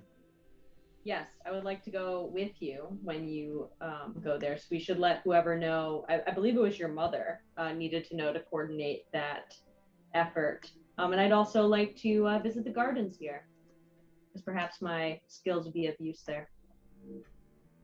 A day on the town is more than something we could do right now. Well, so here's my proposal. We obviously, and we've pointed Toby to my mother's service for messaging. We need to send a message to Korik. It can include the fact that we have Kinsalo here, and we will in some time be heading that way. I think maybe, Kinsalo, if I could posit, could we rest here and regroup and strategize for a few days, and then in 5 days' time, maybe a week? I think something like that's reasonable. I also think my people are naturally going to be, I think, impatient and want me back. Just in terms of not knowing where I am. If they know I'm here in Athenian, they might be a little on edge about that. There might be a world in which you guys can stick around here for as long as you want, but I would have to go back home sooner rather than later. If that means Korik picks me up or similar, so be it. But I think as long as we communicate and let Korik know the current status of things, yeah, a couple days I don't foresee being an issue. I just don't see how I could stay here for a month or more without needing to probably get back to my people. And maybe we bring ambassadors back and forth. Maybe I go back there, but then we bring a contingent of people here to engage in conversations with your people, or a more neutral location between the two. Happy to do what I can to facilitate that. I like that idea. Well, do we want to spend a day on the town and worry about this later? Works for me. Whatever you guys want to do. I've got a date with Lady Sylwind at the forge to check in on Alfie, but I think short term we can. I kind of agree with Jiri. I want to get back to Korik Tal to at least, I don't know, regroup and do a bit more shopping and talking with Mirage and King Mordecai. But I think short term we spend a few days here. I think we can. Duras took a hit in coming here and fighting against your dad specifically, and taking Vitria's left or right arm. I think we got to figure that one out. But I don't think they're going to be attacking anytime soon. So I think we're relatively safe to take it easy for a few days.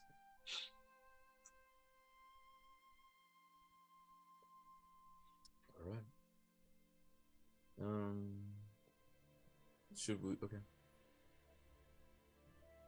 Well, unless there's any other topics to discuss, you guys are more than welcome to journey throughout the Moonset Grove throughout the course of the day, bartering, offloading what you guys have, trying to purchase items, whatever you guys want to do.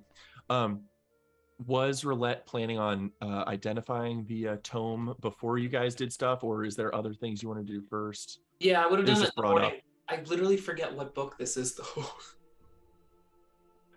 It's the Evil Warlock Blood book. Man. Yeah. The blood book with no writing in it. Yes. Yes, I will do that as my final task before heading out to the forge. Okay. You sit down and identify it.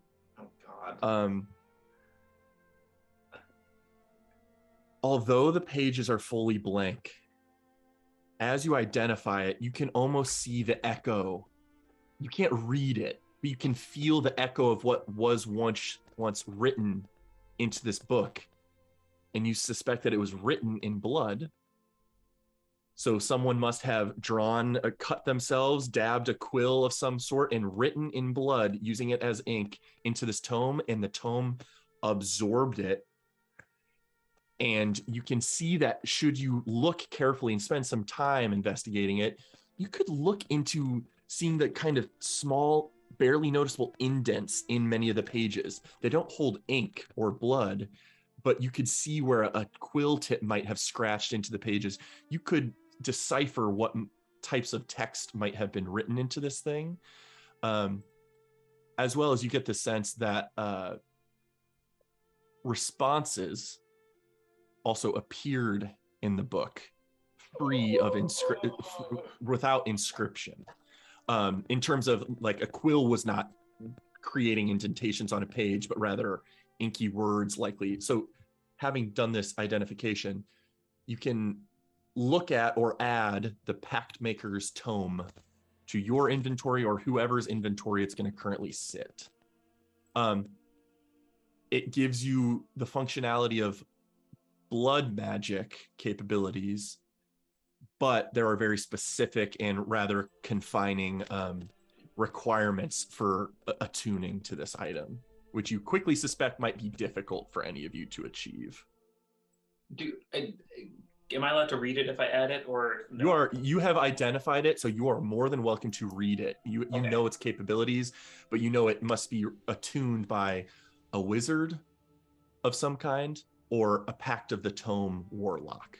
So should someone eventually become a wizard, or someone breaks their current pact or modifies their current pact to be a tome rather than something else, this in theory could be utilized by you guys, but it is a very specific item that was used by Ezrin. Gotcha. And gave him blood magic capabilities. I will relay that to Jiri.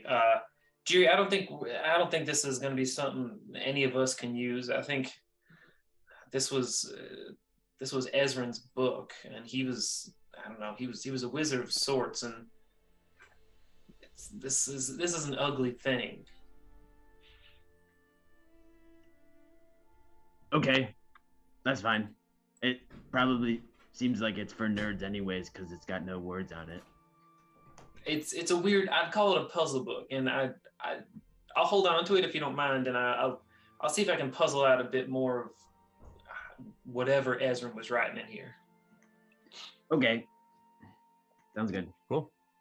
Well, with that being known, and you guys potentially venturing out into the city to achieve various purchases, shopping, whatever you guys want to do, this might be a good time for a quick bio break, whereas we're a little pretty close to halfway through.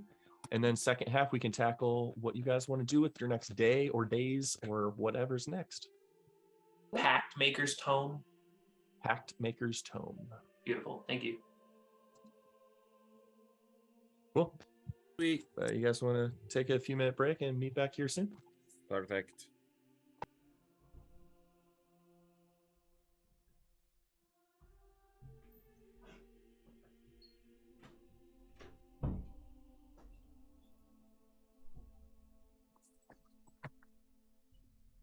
We bio breaking? Yeah. Word.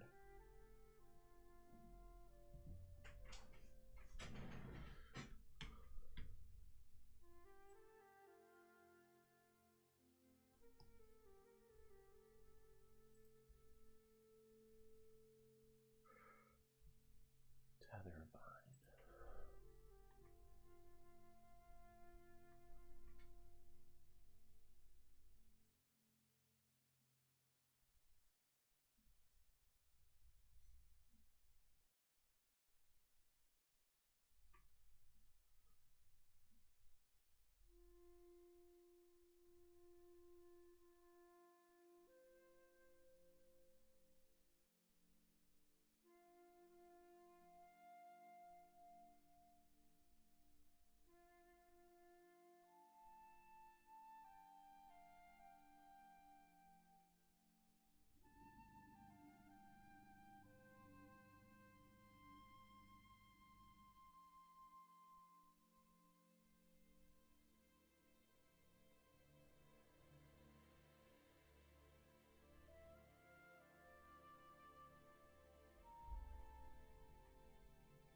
MK, I also just texted you about a specific inventory item. Dude, that's such a cool item.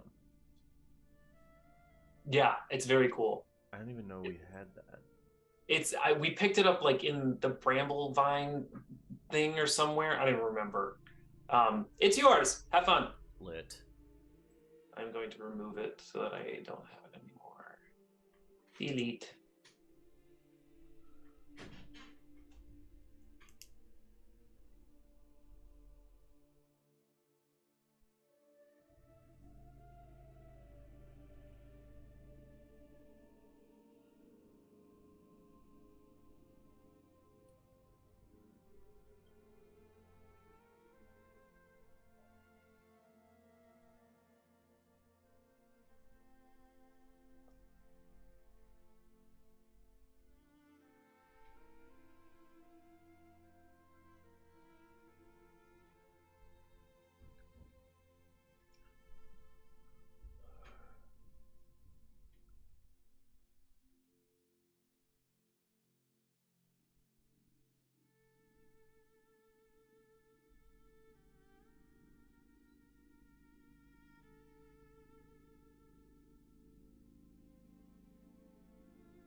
Christopher, do you know country music?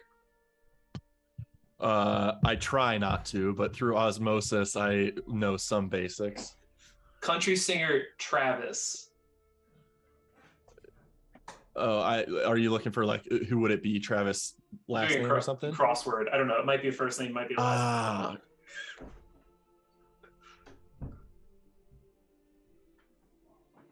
I don't know what this is. Yeah, I don't know off the top of my head. I also feel like it's probably a big name that I just should know but don't. It could be Randy. That was funny. Could be what? I can't hear you, Alex, because Tim's computer is muted.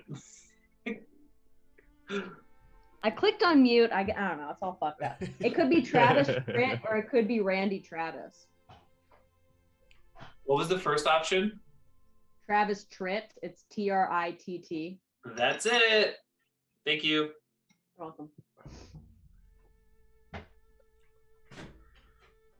Today's Wordle was so annoying. Oh, Didn't take I so never long. did it. I'm on my last trial. Damn it. It was it's so hard. annoying.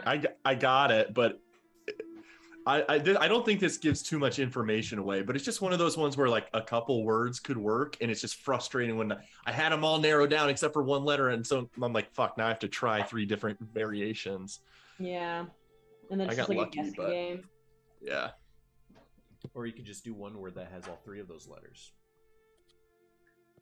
Yeah, but fuck that. I'm not into that. So I told this in the Snapchat group. I don't like to waste a guess just narrowing down letters. The glory is in getting it as early up as possible.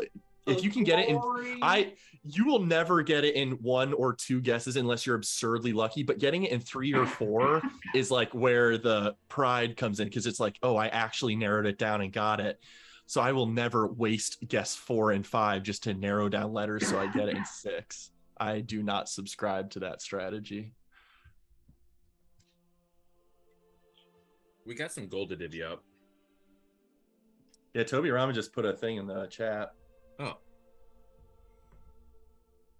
MK, is that from the gold just now? Yeah, what was just explicitly divvied up from the So jewelry we box. also, from the werewolf battle, we never divvied up the 120. So tack on 24 gold to that for everybody. So 774.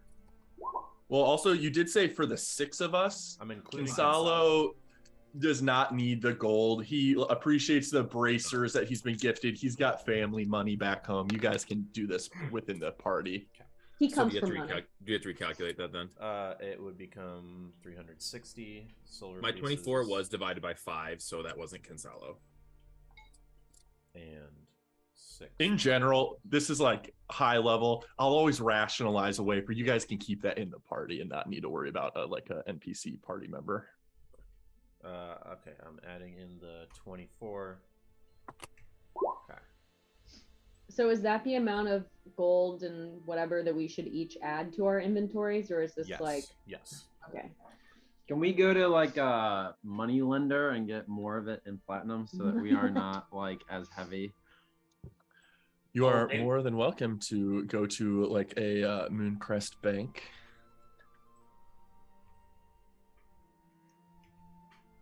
Tell Piran, we gotta go to the bank. There's too much to carry. Well, 32 platinum divided by 5 is 6.4. 6 with 2 platinum left over. Oh, okay. I see. I'll take them. Okay, you get them. I'm going to say, let's talk to, this is going to sound odd. I'd like to talk to, why don't we just, on the way out of the palace today, talk to my mother, see if she has a time she'd like us to come back, and also just like clear with her that we're going to go out shopping. I don't know. She needs something. But the other thing I was thinking about is, like I said earlier, do you want me to request premises for us in the city? I don't think we'd be denied that request. But also, I don't know if y'all think it's necessary. I don't know if we'll be I returning mean, here. a whole homestead feels a little overkill.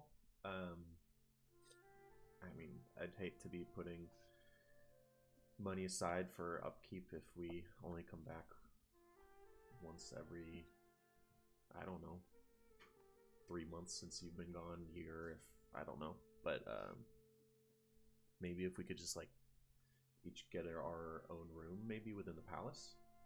I'll ask if something like that could be arranged. So unless anyone has anything else. Oh, one thing I do want to ask before we go. And recounting all of the things that we acquired in the Feywilds, I was wondering if you all wouldn't mind if I give the multicolored coat we took from Morgan's closet to Minerva. I think she'd appreciate it. That is fine. Okay. I think there was nothing magical about that coat, right? Not that I knew. Correct. Yeah, because I did detect magic and it wasn't there. Oh, that's where I found the missing boots too. Yeah. All right. It's in my mom's quarters or chambers or wherever we might find her. You try and track down your mom, and she is not in her chambers, and you may have to leave a message for an attendant to pursue an audience or a meeting, because she is currently engaged in council meetings all day, unless there are breaks in which she could meet you at a location. Attendant, please just tell the Aeronel that we will be out in the city watering, that kind of thing. Toby will be with us if they do require him for messaging. I'd like to be present at that meeting, but just send word. Very well. We will come try to find and collect you when she has a moment to discuss long-range communication and otherwise.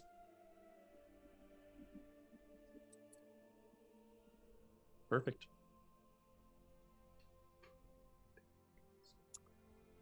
Also, to keep it simple, you guys can find a money lender throughout the city. Actually would probably be a small location near the Great Halls of Fairy, so you guys can honor system exchange around your gold values as necessary.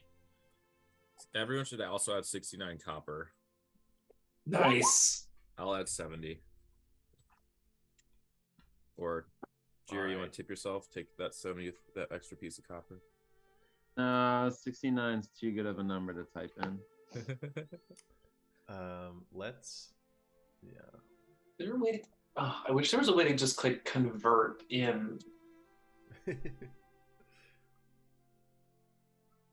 Whatever. I'm just gonna. No, because that's 144. All right. I guess maybe we'll go to the jewelry smith first, because we just know in general that's like the only one we know of so far, but we'll probably inquire after that for more shopping opportunities.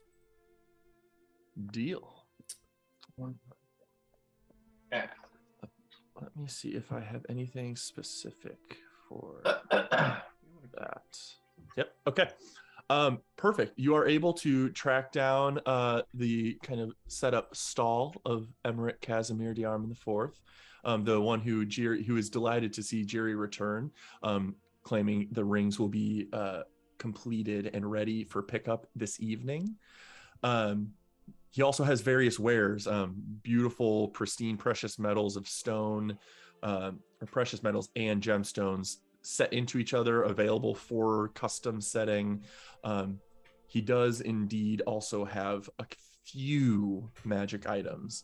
Telperion, you know this is a generally magic item commerce light town, since most magic items are either exchanged between houses or passed down in lineages. It's not as frequently that there's a magic shop. What need would there be, as they don't have much common traffic with other citizens and nations. But Emmerich does have a ring of protection, a ring of jumping, a few figurines of wondrous power,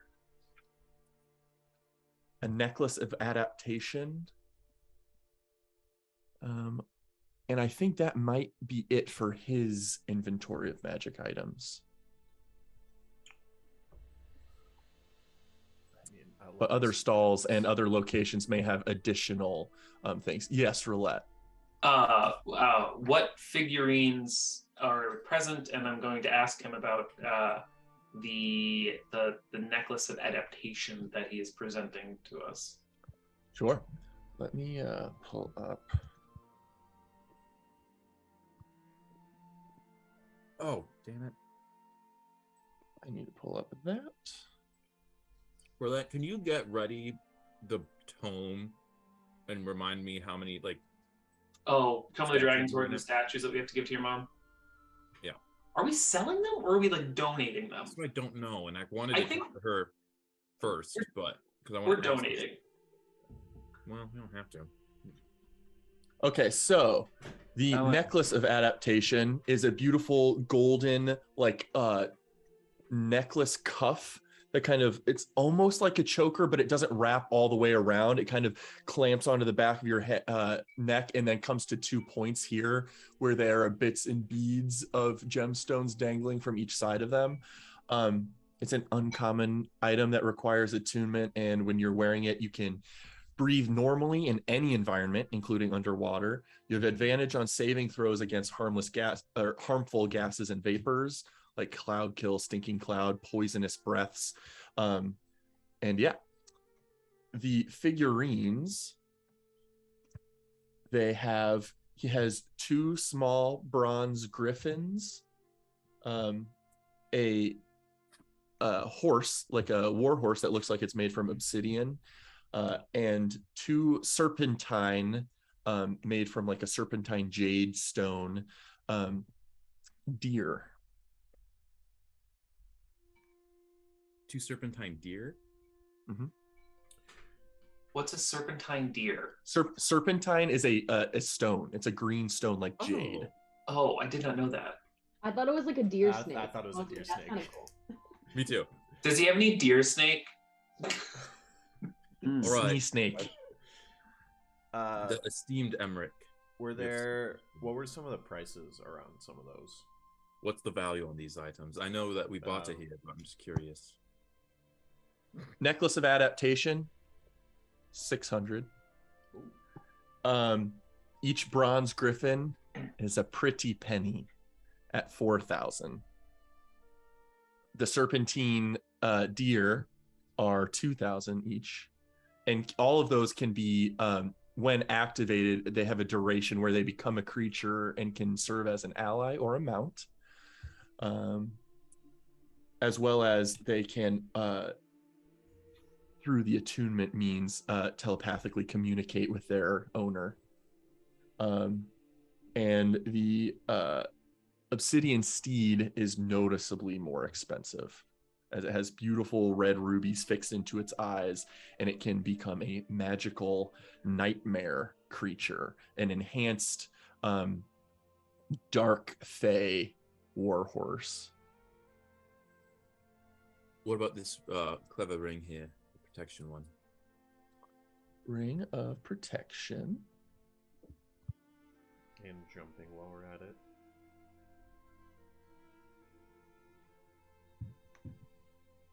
Ring of protection, 3,000. Ooh. Ooh. All right, what does the deer do here? Prince Loonsong, it is my great, humble ability to welcome you to my stall this day. This deer could be a beautiful and fitting mount for someone of your stature. Should you activate it, it can, for a duration, grow in size and become animated and lifelike, with the constitutional capabilities of a stag of these woods, and with the strength enough to carry one such as yourself upon its back through travel or combat or whatever you like. Interesting. How long does it stay animated?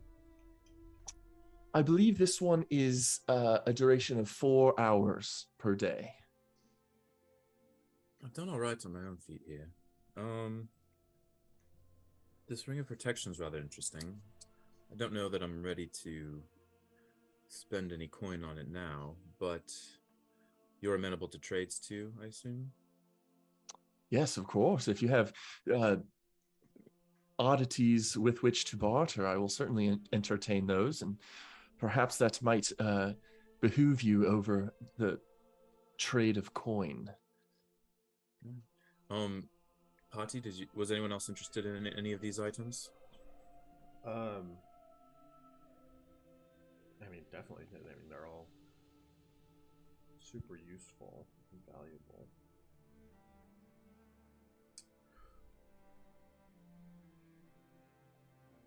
All right. Well, Emmerich, I'm curious. I've just come from the Feywild, as you may have heard, and I have quite a few things to offset trade. I'm curious if, like, for example, I pull out one of the Eldrin outfits. Would you be interested in this, or is it someone who would be more interested in clothing? It is certainly a beautiful piece. I might have to. I would do my best to honor your benefit however I can. I might have to put a bit of a premium on it, as I would have to engage with one of the many tailors in town to offload that to them at some point. But I could certainly buy it from you here.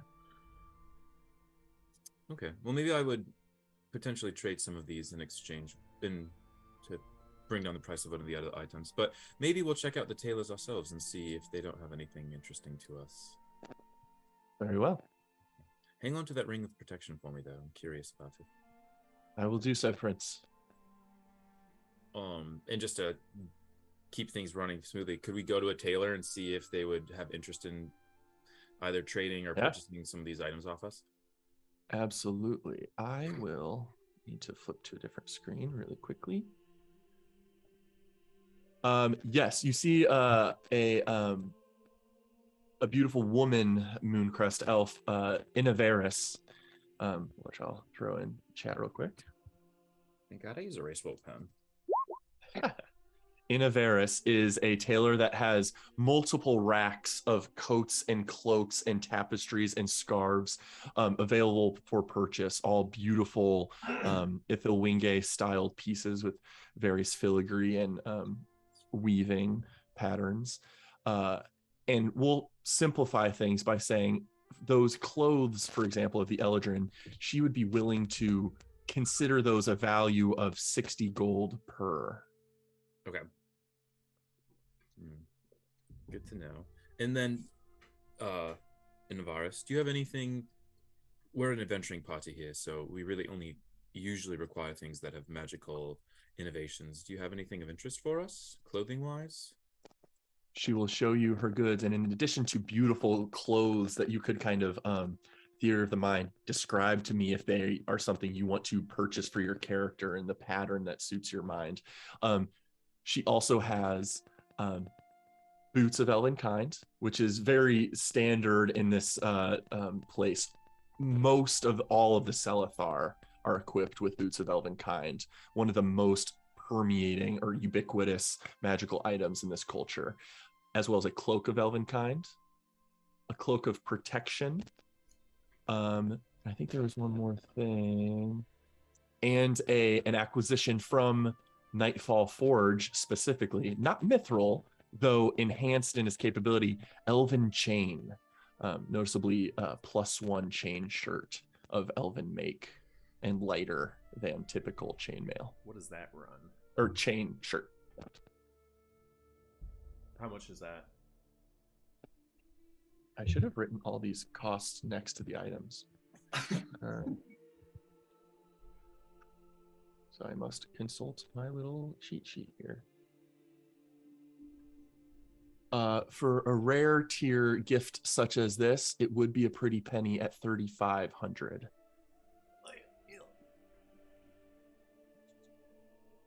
As a magically enhanced chain shirt. Oh. The Elven chain specifically. We have cloak of protection. Less than the ring of protection. I believe it is the ring of protection. What price had I given you? Okay. I said 3. Yeah, this would be 1,500 for the cloak of protection. I'm wearing a cloak. Why? One's uncommon, one's rare. They're functionally the same, but D&D Beyond treats them as different tiers because you can wear multiple rings. You can only wear one cloak at a time. They do require attunement. I mean, you can wear multiple clothes. For the function of this, you cannot. You can only benefit from one, like as if that's a gear slot to use. You can only use one slot there. For clarity, if anyone's curious about bargaining, we have 12 pairs of Eldrin clothes that can be bartered here for better. So either we can trade them in for gold, or if someone's looking to, I do have a feeling it'll go further here in barter as opposed to gold transformation. So if someone wanted to buy something here, we do have those to work with. You would also think the elves, specifically this culture, is valuing those above what the Villian might in Corital, for example.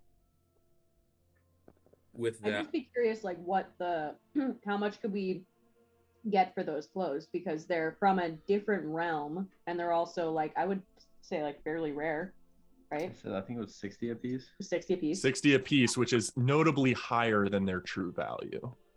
12 times 6. So 12 times 60. So it's 720 value in clothes there. I would first approach Rome. I don't think I'm going to be using this staff anymore. I don't know if you want to look up. I'll tell you what it does, but if you want to look up in D&D Beyond, the gardening cane, it's like a fancy. I think it's specifically called Hedge Witch's gardening cane in D&D Hedge Beyond. Witch's Is that your staff of charming? That's my staff that allows me to cast some spells and helps me with Notably comprehend language. Yes. Yeah, of course I would take some hedge gardening cane for sure. Because I can't use that anymore, and if I was thinking about bartering that for a fancy magical item, but if you can get some use out of that, then it is all yours. Yes, I would absolutely use it. Thank you.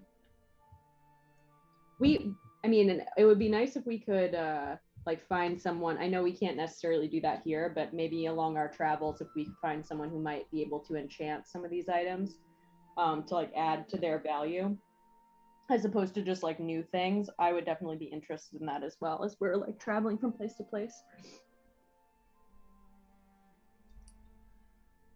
What else do I have? So we also have, if we can just, since our inventory is all open, we just went to a money changer. We had 2 gold bars. That was a total of 500 gold from the Cormac fight. So everyone could just tap on 100 gold to what they have. 100 gold.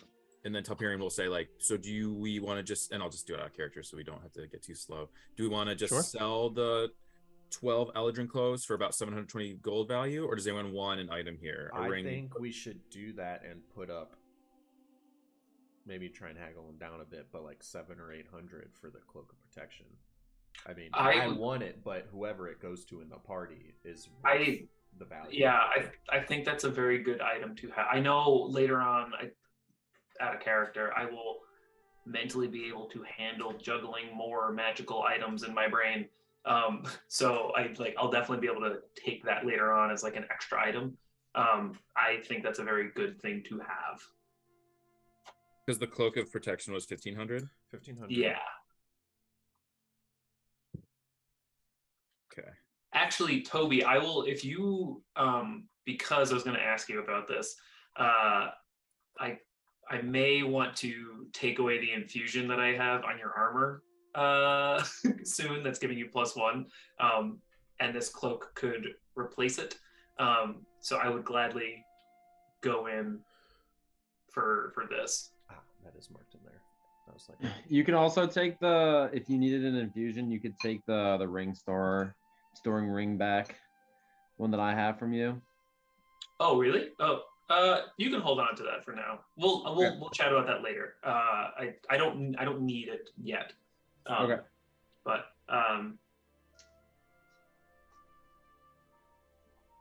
yeah, if we could take some of those whatchamacallits, the robes, I'll throw 300 in the ring for towards 350. I'll throw 350 in the ring towards the Cloak of Protection. And I know this would be just a note, since you guys were noticing, hey, if I remove that infusion and replace it with this +1, not only is that the case, but Elven Chain would effectively be the same as a +1 chain shirt as well, and that's not attunement necessary as either. So that's maybe another thing to consider there. Also, That's Elven also Chain, you don't need a strength. 3,500. Elven Chain, you don't need a strength requirement, and it's I think regardless. You already don't need a strength requirement for chain shirt. Okay. Different than chainmail. I can't use either of these items, so I'd probably not want to haggle into this deal with you guys. But you can use the clothes. We also could, like, if you guys want to think about it, we could come back in a little bit. But just know that the clothing is probably booked off for this place. Mm-hmm. If that sounds good. And then also with that in mind, I will take us to one more final location, because we have a lot of weapons to offload of Eldrin make specifically. And so I'm gonna take us to maybe the Moonsmith or just the Armorer in general. Yeah, you would think that Nightfall Forge would be a good place for that. Okay, because we have a silver rapier, unless anyone wants to hang on to that. And then we have a lot of falchions, long knives, short bows, and long bows. And I have 2 things of steel plate now to offload to. Because we have Cormax, and then I have the one I've been carrying around. Well, you guys are more than welcome to kind of barter or sell those at Nightfall Forge. Do you want to get into specific item there? Yeah, I'm curious what Nightfall Forge has. Nightfall Forge has various +1 tier weapons and armor of different make and styles, as well as a sentinel shield, and bracers of archery as well. As well as being happily will entertain buying those items from you guys. Last time we saw a sentinel shield, Jiri was eyeballing it, so he is going to snag it, kind of hide it behind his back, and head up to the counter and ask how much it is. How big is this shield? Not hide behind your backable. Oh yeah, you are pretty puffy, so maybe behind your backable. Makes it better if it's not hide behind your backable. I'm just imagining like Jiri doing like getting ready for combat, just inflating his armor to hide this shield. Un momento. Did people resolve my comments? I can't really see them anymore. You had comments? Yeah, I wrote in comment form how many, like I tallied up all the weapons and stuff. Jiri, this sentinel shield of elven make is beautiful, kind of like feathered appearance on the side of it, that you can't tell if it's like a feather motif or leaves, but it's just this beautiful symmetric display, as well as a singular eye in the middle of it. It's a little more expensive than one you might have otherwise come across. Elves, valuing their crafty work fairly heavily at 600 gold. That's it. Oh, that was more than the other one we saw was 500. But also we have a ton to barter with for this because we have nowhere else we're gonna get rid of these items. So I'll pull out on the counter from the bag of holding as you're debating that 6 falchions, 6 long swords. Long knives. 7 short bows. Can you be typing these in? Yeah, I'm sorry. I'm typing them elsewhere and I'll paste them in a sec. He's typing it in the other document. Long bows. Because again, the Durastian armor is going to get, just so you know, a little lesser value than it's worth. But some of the Eldrin stuff is going to get a little more value than it's worth. Okay. And then I guess, I'll ask how much the 2 Durastian plates are worth. They would essentially be buying that purely for scrap metal to be melted down and repurposed into their own pursuits. So they would buy from you each of those for a total, both sets for a total of 1,500 gold. Okay. And then, yeah, I slap not all those 1,500 each, but I will do like I said in the chat. If Roulette will hand me some money. I'll take the clothes and go buy the cloak of protection from Innovaris. Which was 1,500. You have 720 to work with. So 780. Roulette's gonna do 350, and I'll finish out 430. Okay, that is a clean swap. You guys can remove all the clothes of Eladrin from your inventories, handing them over to the tailor. And yeah, Roulette going down 350 gold, Toby Rama going down 430. All right. Yes, Jiri. Tapiran. All right, what are we gonna give over? We gotta get the shield, and now that Toby's gone, we can actually openly barter for it. Why can we do it without him here? It's a gift for Toby. Oh, interesting. Does this require attunement? Do you know? No. Oh, fabulous. All right. Well, we have 6 falchions, 6 long knives, 7 short bows, and 7 long bows. I'm gonna hang on to the plate for the moment. Let's see what these weapons are worth. Yep, let me dig into this really quickly. Long knives are going to be functionally scimitars, which are usually 25 gold a piece. So 6 of those would normally be 150. They will give you the equivalent of 250 for all the long knives. The falchions, long knives or the scimitars? The scimitars are long knives. Functionally, that's what they're considered. Long knife isn't its own D&D Beyond item. So do we have technically then 12 long knives? Because we have 6 falchions and 6 long knives. No, falchion's different. I haven't touched falchions yet. Oh, I'm so sorry. Okay. Yeah. Falchions are treated like long swords, which are not quite as they're beautiful in how they look, but they're easier to make. Which are 15 gold a pop generally. You have 6 of them. That's a 90. number. 90. 90. They will give you double for the Summer Eladrin awesome looking falchion. So they'll give you 180 gold worth for those. And then we get to the bows.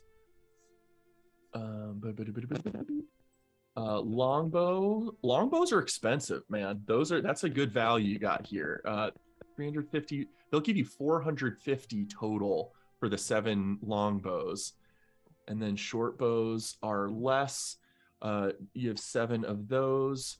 1, 2, 3, 4, 5, 6, 7. They will give you 250 for the 7 short bows. So that equals some total number, but you're getting a lot of value for those being Eladrin bought by this culture. Amazing. Tapiran, that's more than the shield costs. Think we could just barter? Well, I mean, we can get some gold back on top of it, probably. But wait, is anyone doing that math, or shall I do it? 250. 1,130. Yeah. So, Jiri, is there anyone talking to the group at large? +1 weapon, armor, or anything? Did anyone want anything of that nature? And Crit, this is my DM question. I don't know. I mean, I have a +1 plate armor on. Is there anything that I can put on that's a +1 that's not like, I don't know if like a helmet or whatever? I'm no. Good. Okay. And I'm good on weapons too, so unless it's like a cloak of protection on top Sure. of your armor or something like that, but no, not just armor specifically. all right. So Jiri, we could barter for that shield and then just some gold to put into our pockets. Yeah, good idea. Okay. Can I talk to the guy now? Please do your thing. Okay, listen here. We can absolutely barter with you. We have all these items that are very rare. They were made by Eladrin elves, as you know. We are looking to give you all of these items in exchange for that cool shield and 600 gold.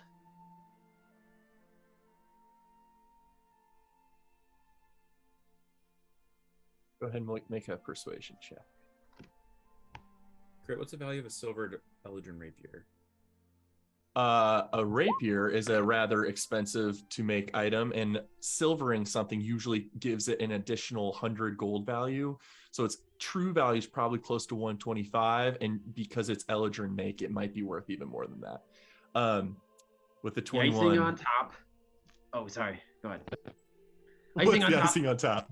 is that we will tell everybody about how well you make these shields. So whenever anybody asks about this shield, we'll let them know about you in your shop.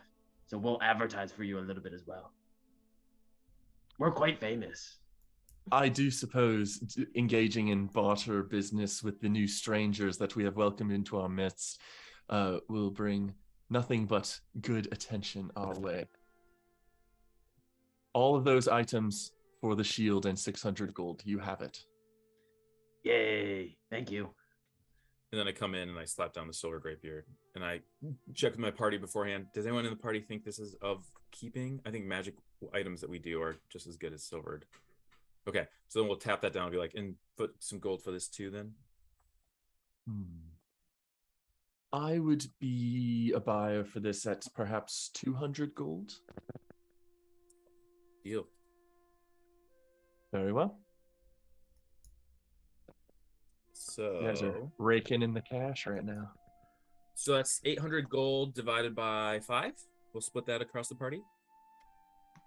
For sure. Okay. 800 Why divided is by that 5. being hard right now? I wrote -5. 60. 160. Divided by 20 160 each. I love this stuff so much. Getting this stuff out of our inventory feels so good to me. Ooh, and then when Toby comes back, we're gonna surprise him. I'm gonna have everybody like waiting by the shop, and we're gonna jump out and scare him, and then give him the shield. I will have, after going to Innovaris, go back to Emmerich and ask him if he will appraise my diamonds.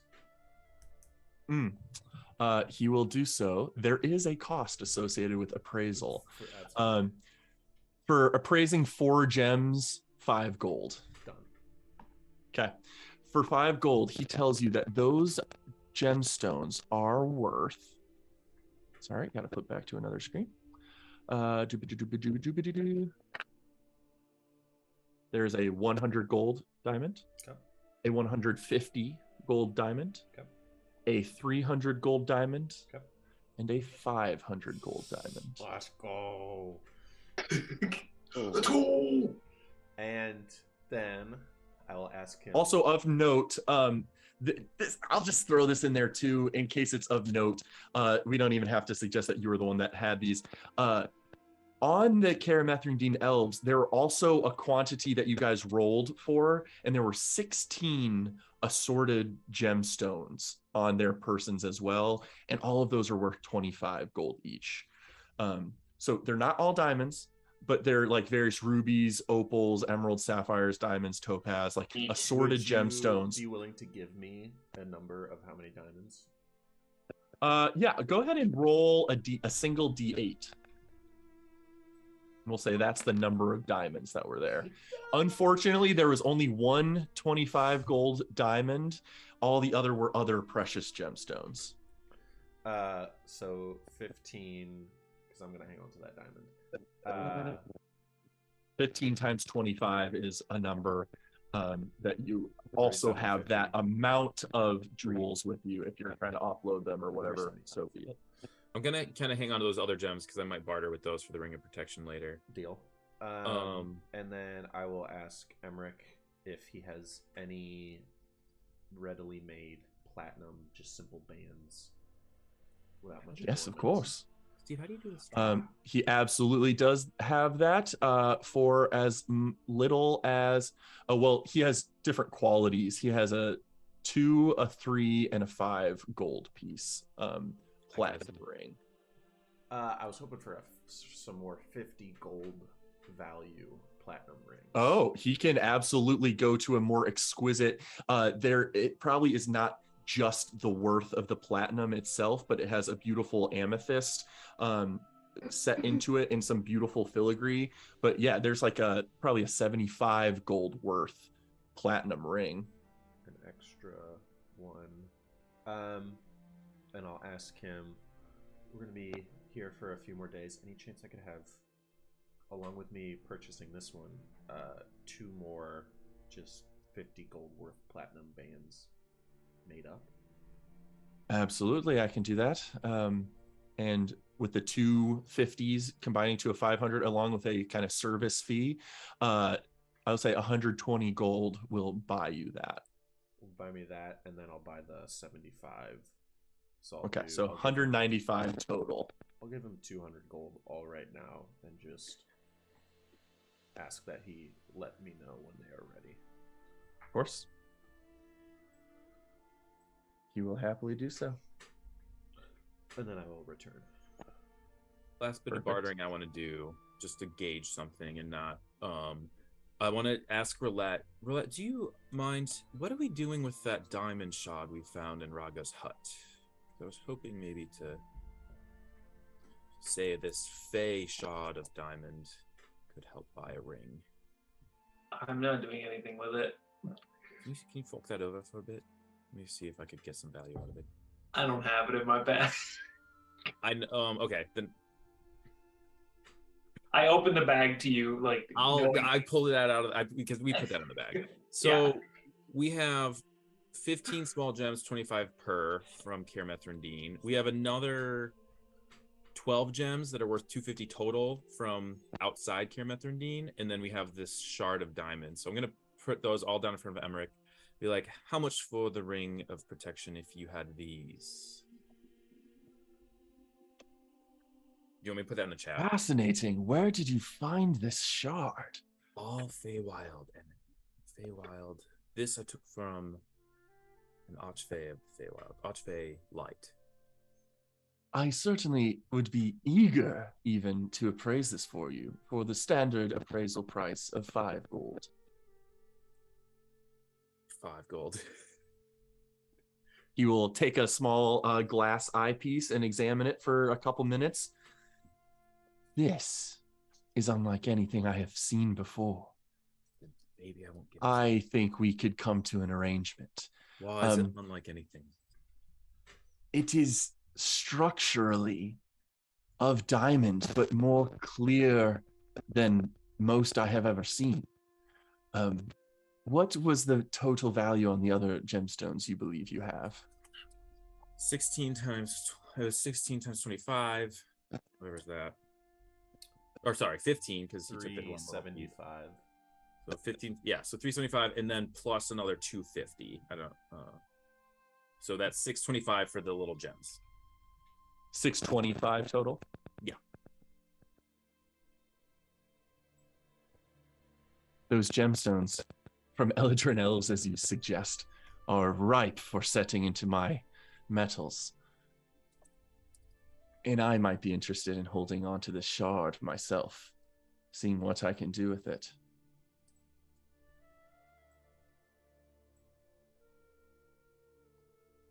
If I were to hang on to all of these gemstones, as well as an additional 1,000 gold, you could walk away with this ring of protection. All right. That's a great deal. I just want to know, because I have a friend who's very into magic. What would you do with this shard? What is it good for? It could be a rather powerful spell component, should someone be able to utilize it to its fullest ability, as well as perhaps being a focal point to be set into a unique item for enchantment. It would probably make the enchanting easier. It is just a surprising quality of diamond. All right. And if I kept that diamond, how much would you charge me for the ring? And that's my last question. Then I'll leave you. A clever mind. Probably 2,000. All these sorted gemstones, 2,000 gold. All right. I need time to think about this, consult with my friends, but I shall absolutely let you know in the next day or so if I'm going to do that ring transaction. So I'll scoop back all the diamonds, go back to my party. As you start walking away, I might be able to do a little bit better if you were to, so to speak, pull a trigger now. If you are willing to make this purchase and let me hang on to that shard, you need only pay 500.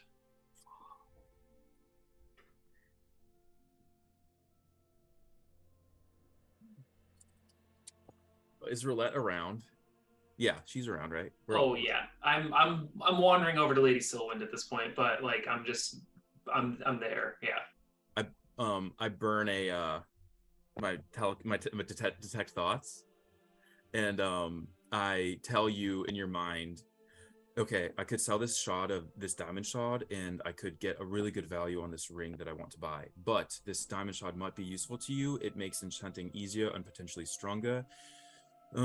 What do you think? And then I can hear your thoughts as you respond. And I'll be getting 2,500 off, so it's a very good deal. But it was 2,500 off if you gave the diamond shard. Yeah, it's 3K altogether if I give him the diamond shard and then the care method and all the assorted jewels. Yeah. Roulette will take a second and just like run through her notebook, and she has like a checklist of ingredients for all the future and current projects she's working on. Faye diamond shard does not show up anywhere, so like immediate reaction is, no, get rid of it if you want to get that ring. Yeah, it's all yours. All right, and then I kind of look at all my party members and I say, this is a very good deal that I'm going to make, and study their faces to see if there's any objections. I scan their faces because I love my party members. Wishing to give you a handful of platinum coins. Oh, sorry, what? Yeah, I think this is a great thing, and I'll help chip in.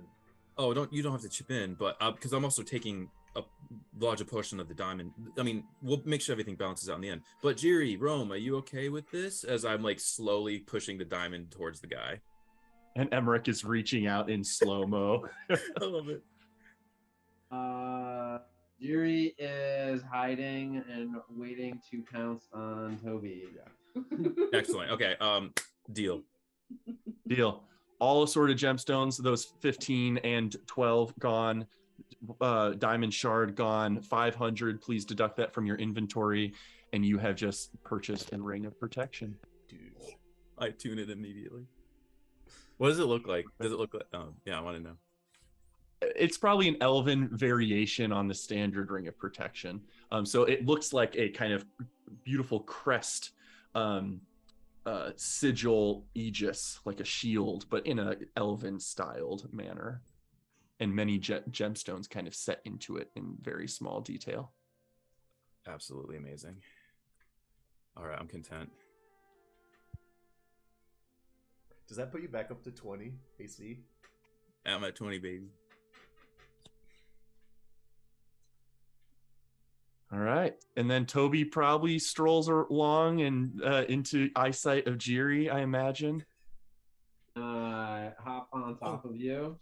I basically tried to tackle you, and I put the shield in your hands. And I say, "Surprise! It's from all of us."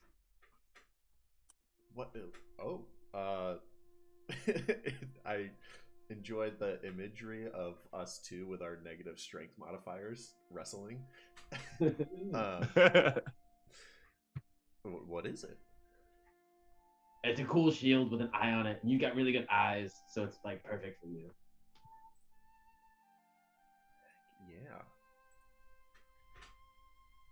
Yeah, and Jiri can easily describe to you what it does because the smith would have. But yeah, when you hold that shield, you have advantage on initiative, as well as perception checks. Otherwise it's a normal shield, but it does not require attunement. You just get advantage on those things. What was it called? On your back, does it work, or do you have to? It is called Sentinel Shield. You can just have it on your back too, and it'll work. That's amazing. Yep. Crit. We're not too far from the moment. Could I have also traded him the jewelry box? I think that he's gonna. Sure. Yeah. As well as the contents within, not the gold value, I imagine, but like the earrings and the necklace, anything like that. Oh. Shit, sure. I don't think we're gonna get any more value than this guy. So yeah, and if my party's cool with that, the pink canary and the emerald necklace. I have it prepared today. I will quickly do it, detect magic, and see if those are magical. You confirm satisfactorily that they are not magical. They are just beautiful elements of jewelry, which Emmerich greedily starts to try and bargain for. And should you sell that, let's see, Start pulling that my 500 number gold back. plus that number. Dude. Yes, as you hand those over, he reluctantly slides over your 500 gold back to you. Spending no money on Emmerich, a ring of you are protection. my favorite jeweler in the Moonset Grove, and my family shall visit you for any needs they might have. Well, though my ego likes to hear it, of course, make sure everyone else hears that too. I shall speak highly of you to all that would listen. All right, so I kind of want to. I've been very directive as an individual with our shopping and offsetting. So please, anyone who has been waiting, take the floor. Direct us around where you want. Can we go back to that? Well, Jiri's gonna go back to the ring guy and see if their rings are done. Yeah, by the end of the day, they will be ready for you. Oh, okay. Roulette, maybe we could go find somebody to dip this dragon tooth in gold and then shrink it. And then shrink it? Yeah, it's gonna fit on my necklace. Oh, I guess. I mean, any sort of like molten, smelting stuff like that's gonna be done at the forge, probably. Okay, can you? As you guys are walking away, Emmerich says, I could, of course, apply a simple gold coating to something. Eagerly trying to win your business. Oh, okay. Will you do it cheaper than the forge will? Cheaper or better? Either one. Oh, better, of course. I prize myself on the highest quality of craft, though sometimes that accompanies a premium. It is just the nature of things. However, shrinking it, thought I heard you I overheard you say, I don't have magical capabilities as such to permanently shrink something like that. I could, of course, I just schooled myself up on with my ally how to work with bone. I could maybe craft from the original tooth a smaller version of it. Though much of the material would go to waste, unfortunately. I was rather fond of the shrinking idea, so maybe we'll come back if we can't find anybody to shrink it. Very well.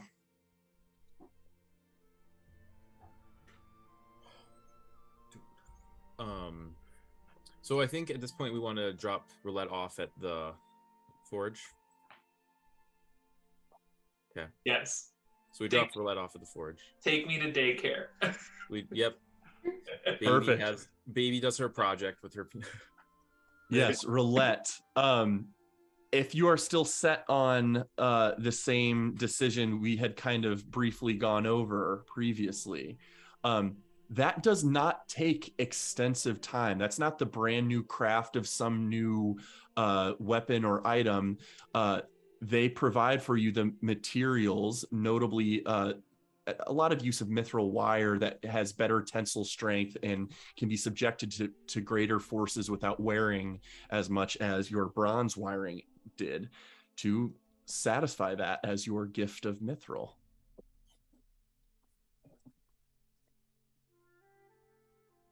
I will ask Lady Solon. I'm incredibly impressed with your work. This is amazing and something I hadn't even thought could be possible with Alfie with the materials I've been working with. The forge here, we might be staying in the Moonset for a few days, and I've got a kind of a project in the works.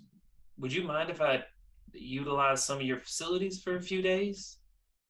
Of course. I'd be honored to have you here and to work alongside you. Perhaps I can occasionally tap your brain for insights of your own as well to Oh, of course. enhance my own craft. MK, that was correct as it was. Sweet. What? There already was a staff. There were 2 staffs. Yes. And I'm just changing the name Yes, of that Raga hedge- staff to the Hedge Witch's Gardening Cane. Yeah, so that's different. Raga had a withered root staff on her when you guys fought her, which was essentially just her focus. The Hedge Witch's Gardening Cane was the staff she left behind at the kind of Darkling circumstance. So technically they're both hers. It's just one of them was called Raga's staff, which is just a focus that's not in D&D Beyond. Hedge Witch's Gardening Cane is the staff of Charming.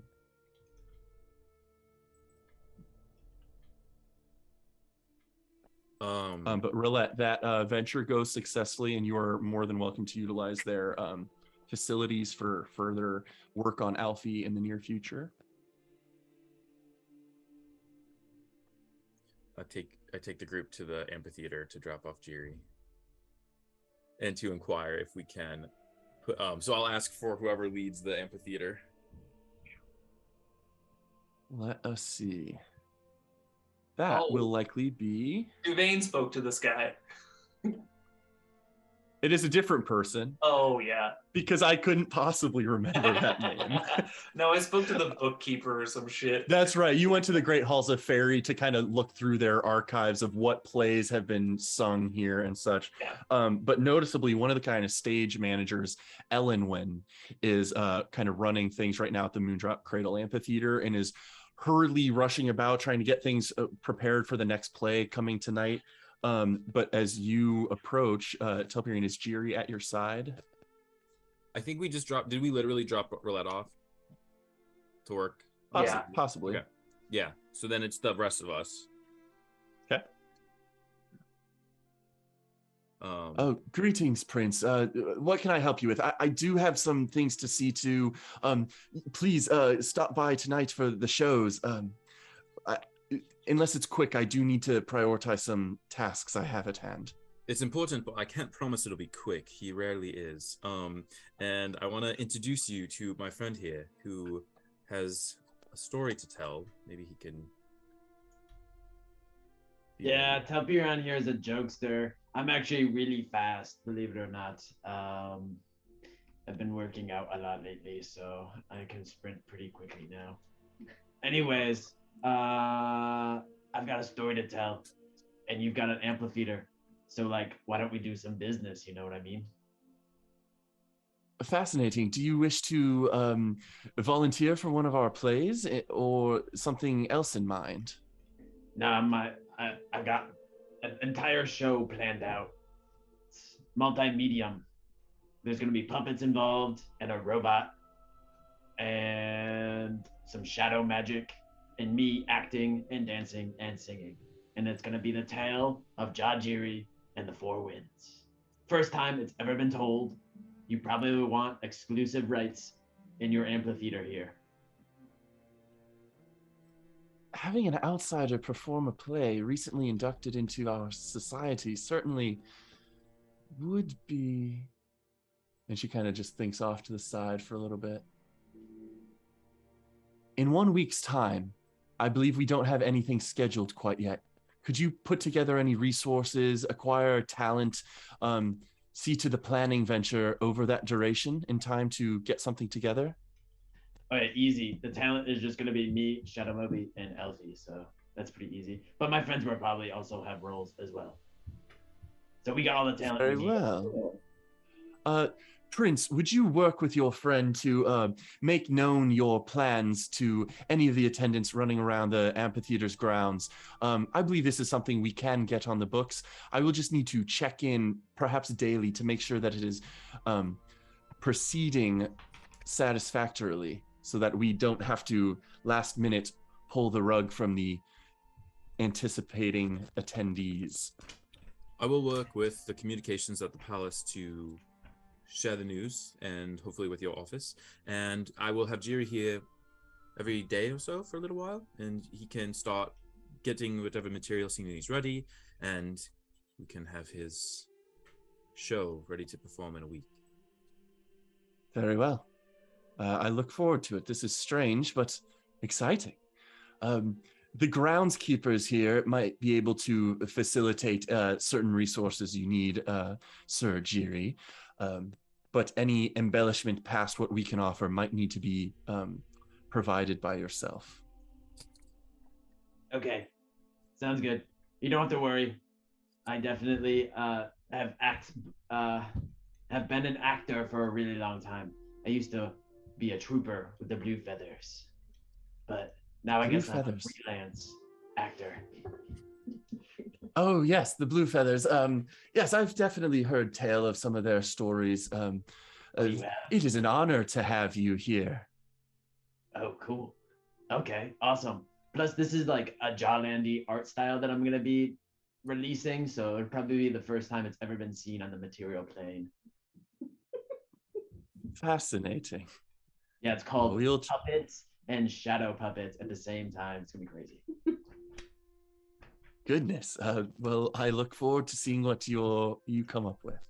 As confounded as you are now, just imagine on the night of the performance, everyone will be much more confounded than this. We will do our best to accommodate whatever you have in mind. We'll be doubting truths, buying into lies, everything you want from an actor. And I'm just becoming absolutely Jerry's hype man for this. Just so stoked Perfect. to unleash him on Athenian. Perfect. Well, you guys have a tentative plan in place, as long as that is checked in on over the course of the next couple days. Yeah, anything else there? Okay. Now I want to take Rome to the gardens. Ooh, yes. Let's go to the And I want to garden. I'll just try to find a courier to go update the palace that we are going to just kind of relax in the gardens until my mom's ready for us. Perfect. You guys make way to the Emerald Gardens. There are many garden estates in this city, but that is kind of the most proudly maintained and most beautiful and diverse in its flora. You are absolutely able to get there. Noticeably, there are almost like a botanical gardens or something where many of the populace might gather there to either just sit on a bench and converse with each other or just stroll through on a leisurely walk. There are many people in that space, but only one groundskeeper you guys see, which is Iran, who Telperian is an assistant to Anara Wildvine, who is one of the kind of groundskeepers of this area. But Iran is currently working here. And I kind of just And- let Rome. Greets you eagerly when you guys arrive. Aron, I'd like to introduce you to my friend here. She is apparently one of the four fabled Mythiline of Rome, I'm assuming of Earth? Didn't know that was a yeah. thing. Earth would be my domain. And Rome, I believe you have some concourse that you'd like to enact with the gardens here? Yeah. Well, I had like a little, I guess, like vine situation out of your window, but I would much prefer to plant a more permanent bounty in this garden if you had space for it. Of course. Welcome, Prince, and greetings, Mythiline Rome. I am not very familiar of your title, but if you don't mind me saying, you are a beautiful form. Your presence delights the very gardens you walk upon. You are more than welcome to grow and foster the natural evolution of these spaces. We can make room for you, or you can enhance that which you see before you, whatever you wish. I must bring Anara Wildvine. She would be very eager to meet you in the near future. I don't know what she is up to right now, but in the next few days, I would love to introduce you to my groundskeeper. She has a unique touch when it comes to her green thumb upon this place. I would be pleased to meet her. Are there any plants of interest that are maybe of a particular age? Where are your oldest plants? found in these gardens? Please walk with me. I can show you a few.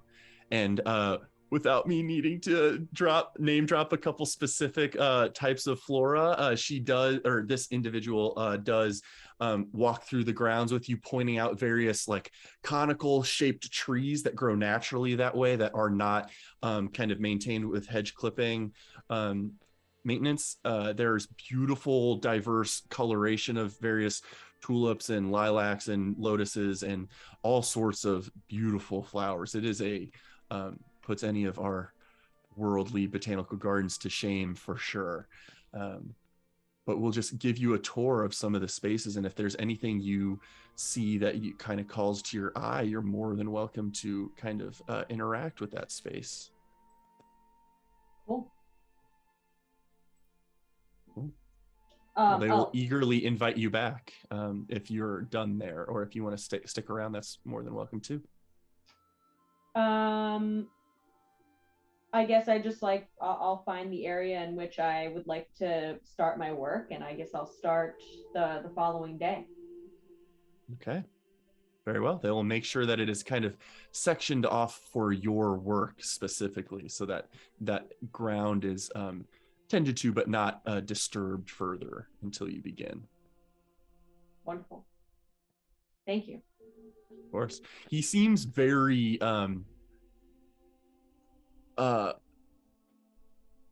eager doesn't quite do it justice, like very much trying to accommodate your every need as you're walking through. Oh, watch out for that, or hey, would you prefer to step over here? You might find these to your liking. Very eagerly trying to delight you in this space where he takes pride in his garden tending. So Rome appreciates his appreciation for detail, and she's just very calm, like kind of just like taking in the scenery, while like kind of like amused by this character who's like kind of running about showing her everything. I will also say, not to impart thought into Rome necessarily, but even with a fractured mind state such as yours, this is probably pretty impressive compared to what your extensive knowledge base might be of the past Fey and earthly beautiful displays of flora you've seen in the past. This is probably pretty good. Maybe not the best you've seen, but it is noticeably impressive, even to someone probably of your stature.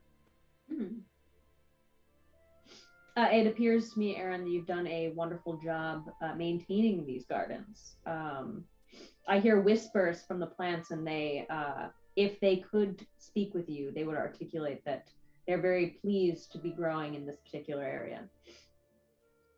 High praise indeed, Mytheline, and takes a deep, deep bow. If you don't mind, of course, I will make sure this is not the case if you do not prefer it. Would you mind if a small audience were to be in attendance for your efforts tomorrow? I think some of our gardeners and groundskeepers might benefit from seeing one such as you work the land. Of course, the more the merrier. Very well, of course. I will notify a few trusted allies. I won't gather too much attention if that's not what you wish, but there are some individuals I really would love to have see this. Whoever would love to join us is more than welcome. Very well, thank you. And another bow.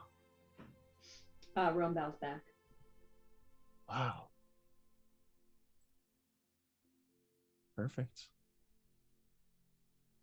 Anything else calling to any individuals?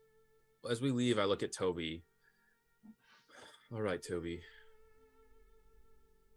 What can we do for you? I was actually hoping to follow up with Ezrin, see if he's feeling any lingering effects from that cursed thing we saw that he was bound to. So I don't know if they've already made to leave to their home, but I was hoping to catch him before he left. Yeah, let me show you the way. I actually wanted to speak with him as well. Very well. Well, you two, and Kinsalo's probably hanging around you guys' side too, just taking in the scenery with awe mostly, and we'll make some comments periodically through the day of, although the architecture and the style is different motifs kind of being utilized, how similar this place really is to Kilodine, where he's from. The kind of harmony with the land, the elevated treetop structures.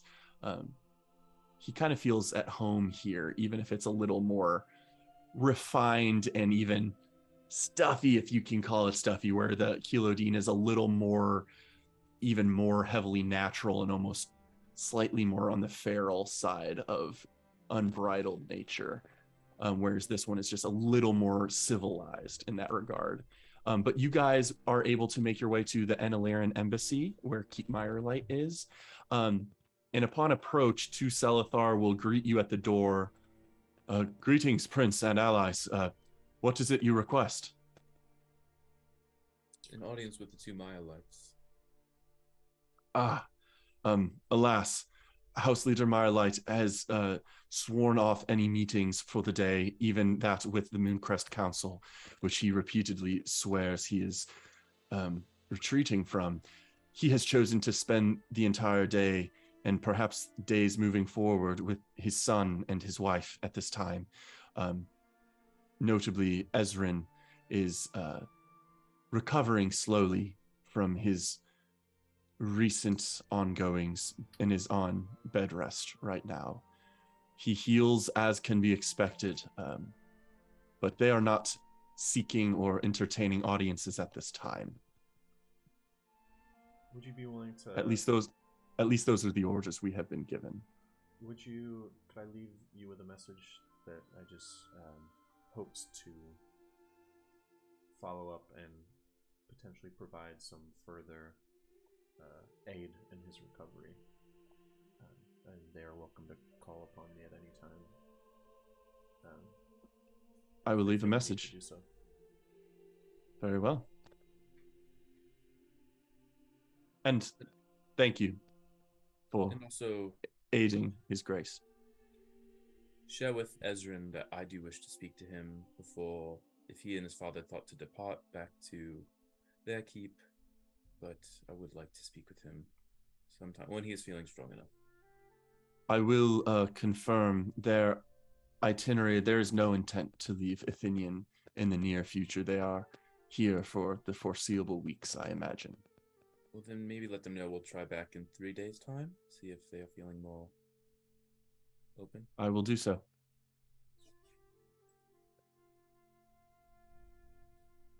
And I'll kind of turn and face the group. Well, we've shopped. We have investigated where we'd like to spend some time in the next few days. Does anyone have anything? Would you like to go inquire with my mother to see how we could proceed towards the war effort? Certainly. The only person who I want to be able to speak to is Iron Allspring, which the last time I spoke with your mother, she made it seem that we had to let her know when we planned on going there. Well, if actually, maybe the mirrors aren't quite as available as they were in the basement of the Myelite embassy, but maybe we could either use them without bothering the keep, or we could do a trip down there. But I would like to speak with Kyron as well, so we could put that on the itinerary. But why don't we go check in and see about if they're ready to do some council, because it's nice to relax, and we could even do this for a few more days, but maybe knowing our next move would be a good. Certainly. Well, if everyone's Yeah. on board, we could just go back to the Night Lamp Palace and look for beer now. Sure. Yeah, and even as you're walking back to Nightlamp Palace, you can see one of the Selethar journeying from the location behind the Star Opal bathhouses, trying to catch up with you all. Oh, Prince, I was sent with a message that the Erenil will be in the keep for the rest of the afternoon and will happily see you. whenever you and your friends wish. So just with that confirmation, you guys are welcome to go back to Nightlamp Palace and engage in conversation. Unless there's any final items. I think there's like, I don't want to bring them up specifically in case individuals are trying to keep them secret-y. I think there's at least 2 other items that people have reached out to me about that they wanted to maybe try that we haven't gotten to yet. So just if there's anything else you guys want to do, feel free to let me know. Otherwise, we can move on to this meeting. Just really quickly, was there any idea where to find somebody that can like cast like simple enchantments on objects? There are individuals that are of high status, notably the leader of the Eclipse organization, as well as at least 2 or 3 individuals from various embassies are talented enough with natural and divine magics where they know how to enchant. However, for arcane means, Minerva and Roulette are probably the leading arcane experts in this Athenian Moonset Grove. Dang. Okay. Yeah, maybe we can tackle that tomorrow. Jira's ready for the meeting. I'd like to, as we pick up, maybe swing by and gather Roulette for the day. I would like to step aside with a Quenya. What's her name? Kilara. Oh, Kilana. Silwind. Yeah, and I want to describe to her a commission project, and see if she thinks it's viable. Show her one of my possessions for a physical replica. She will eagerly entertain your suggestions for that commission item. If it is what we have discussed in the past, she will give you an estimated time frame that it will take 3 weeks and about 1,200 gold. Noticeably for the, they will need to either, unless you can provide an exotic material kind of essence of something, they will need to additionally, that would be included within that 1,200 price, but that could come down if you have something suitable for an exotic material. I do. I'll take out the fire snap seed. Okay. And see if that, and I'll provide that and say, would this be of service?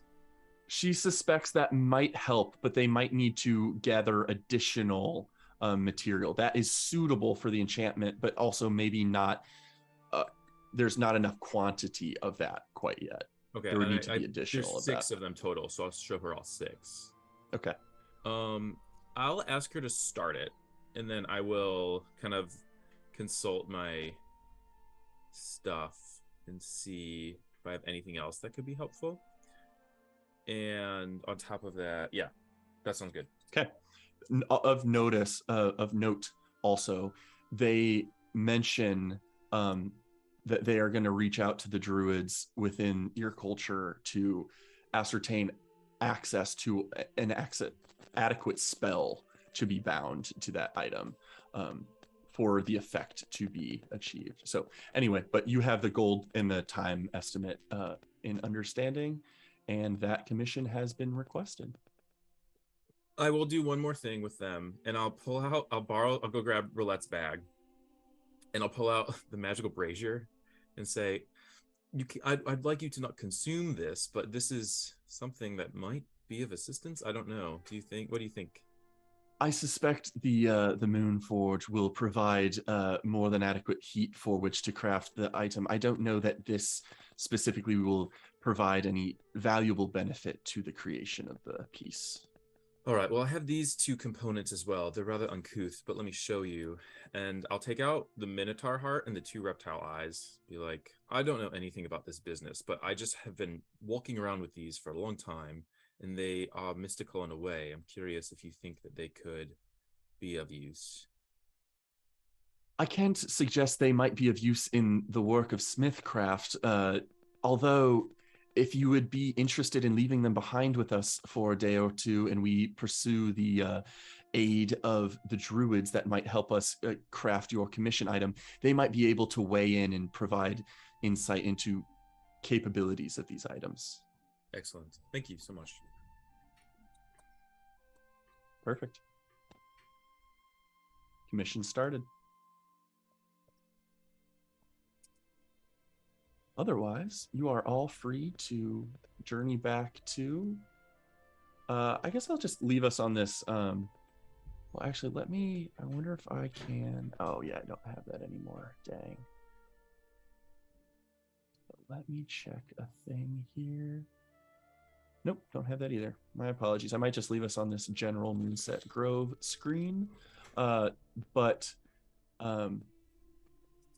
I guess I could bring us to the throne hall. It would just be effectively you all, your party, some Selethar, and the Aranil herself. Not all of these attendees would be on this map. But she greets you as you all approach. Greetings, my son, and new welcome guests of Athenian.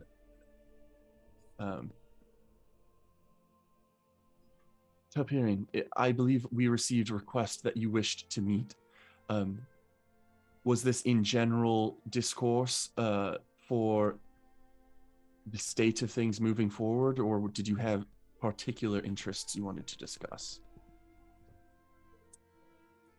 I think well, it might not surprise you to hear that I will likely not stick around long if permitted to leave. Maybe this time I could get the council's approval and we could talk about what that looks like. But I'd like to leave with the party. We have several short things to do, or things on our short list to do. We'd like to return Kinsalo home and return to Korital for a time. But we'd also like to start thinking about how to proceed in general with the war effort. As you've pledged Ithawinge's involvement, I believe we would like to move north towards Dorasta Bellidonia, but maybe our movements could be of use to you as well. And also, you really haven't gotten a chance to speak with my group here very much, so if there's anything they wish to ask or say to you, this could be generally useful time. And also, I think in general, Toby is available to send those messages if you and the council were able to come up with anything. Of course, we have, begun to deliberate on what first steps to take, whom we might reach out to, what resources to begin gathering, what plans of action should be put in place sooner rather than later, or planned for careful implementation in the future. I welcome, of course, all of your insight, as you are more well-traveled than any of us in the northern nations, as well as Chimeras. Toby Rama, I would gladly accept your aid in sending messages to those that we deem beneficial for our purposes and familiar enough to you to reach out to. But please, I would love to hear from all of you to understand your pursuits, how you might wish to move forward in this world, knowing that we will certainly reach out to the Beast King as well as the Herald of Caneloft and even northern nations as necessary.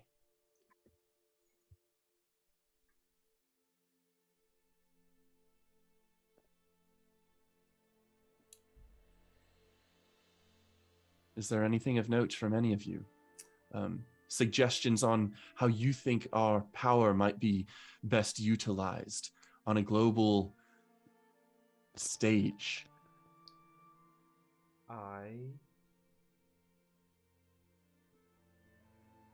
Specifically, this most recent encounter has kind of opened my eye to the how far Durest is willing to go. We looked into the artifacts that Ezrin was using, and it is foul magic, blood magic, which was used in their teleportation mirrors. They are willing to go to any end, it seems, to force this this land under its will. So I think, honestly, some research is in order of this creature that was inhabiting Ezrin, and to be open-minded. They will not. Duress will not just be sending armies in formation in order to accomplish their goals. So just be sure to be thinking outside of the box. Very well. I'm sure our near-term communication with the Villian of Chimeras will force us to think in different ways than we usually have. My prayers to the Preserver that those conversations go well. I have no reason to think they will not go well. I think we have earned no small amount of good grace among the people of Chimeras, and it seems like that has been accomplishing much. So something I think generally on our minds might be a trek out to Belladonna at some point, and maybe working to ingratiate ourselves there. At the very least, trying to ascertain if they hope to remain neutral, or if unfortunately they were to ever side with Durest. We could learn of that the sooner the better. We will hope to gain further insight, I imagine, from the Beast King, who, at your all's suggestion, have been interested in engaging in this war longer than us, and maybe even more well-versed than we are in the current climate of the northern nations. Perhaps the way the pieces lay on the stage in this war will affect how we all view the best way to move forward will be. But communicating with the Herald and the Beast King seem to be our top priorities at the moment. And for that, young Toby Rama, I would ask your aid this night. What about the rest of you? Any suggestions, insights you've gleaned from your travels in the north where you think might provide value to our future considerations?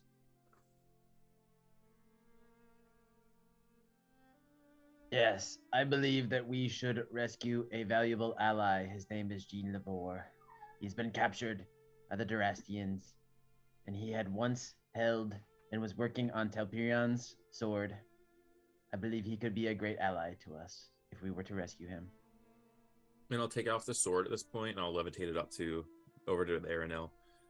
So, and I invite you to investigate the enchantment he placed upon his sword, and see the work of which Jiri speaks. Perhaps I will reach out to Princess Minerva and have her detail to me the quality of the craft of this arcane enchantment that now blesses your sword. I am certainly eager to keep in mind any allies to my family that have done us well. What is the status of this Jean Lavore? What manner of person are they? Where do they reside now? Well, I think Toby can speak to that better than any of us. Well, I have been able to contact him a few times. He was in Ostennis at the time of Durest's invasion. He had a shop there, and he was an arcane enchanter. And it sounds as though Durest seized all of his assets and certainly began to make use of them, as seen by that general who wielded Telpyrion's sword. It sounds as though he is under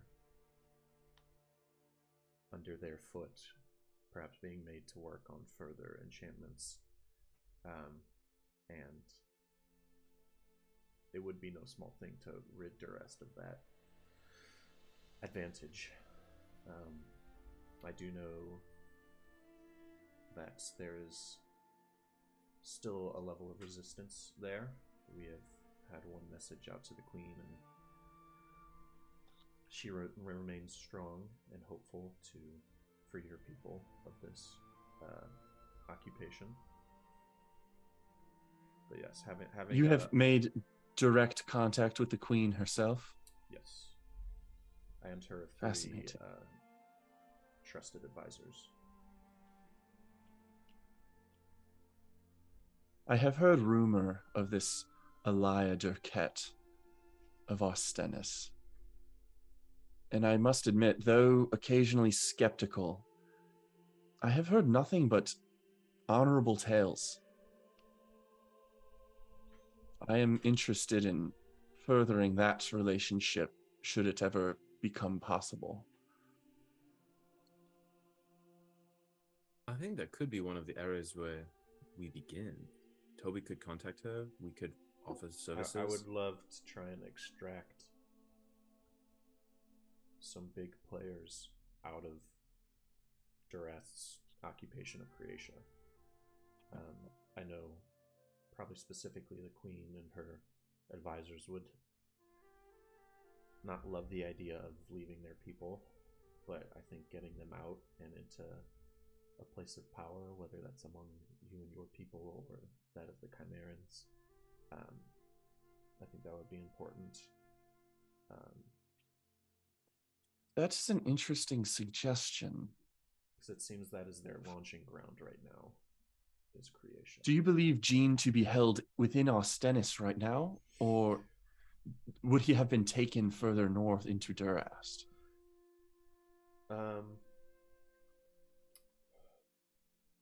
He did not say. I think the mirrors leading to Ostennis imply to me that they are kind of preparing Ostennis as their forward point of assault, so they would probably want him preparing magical items for them where he's easy to access. Interesting. I will offer the information that, although of course resources are being considered, we are not eager, not that we will not pursue this, but we are not eager to sacrifice the lives of the Selethar in this northern war. Although, if adequate connections are made with the bird folk and the beast folk and even the scale folk of southern Chimeras, a united front of warriors forming an army would increase our chances of victory and mitigate to some degree the chance of loss, or at least the quantity of loss. However, an extraction such as the one you speak of, perhaps of this Jean Lavore, perhaps even of the Queen and any attendants she holds at her side, would require someone with intimate knowledge of Ostennis itself, something the Selethar could not provide. But perhaps your party could act as a small and subtle strike force to infiltrate a location, pursue goals, and withdraw quickly without it being viewed as an assault from a specific nation. I will keep this in mind, and will likely mention it in further conversations with the other Herald and Beast King we engage with. But I would also ask that you all ruminate on what willingness you have in participating on this great stage. If it is at our sides, the sides of the Selethar, or even beast and bird folk, that can have its value.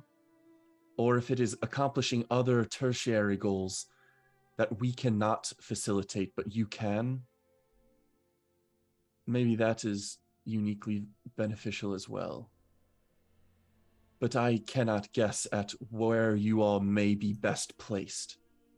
So I would request that you all discuss amongst yourselves and determine where your journey should take you next, as your opinion on the matter will drastically affect how we all view your capabilities, where you are best suited for complementing or supplementing our forces or pursuing other goals of your own.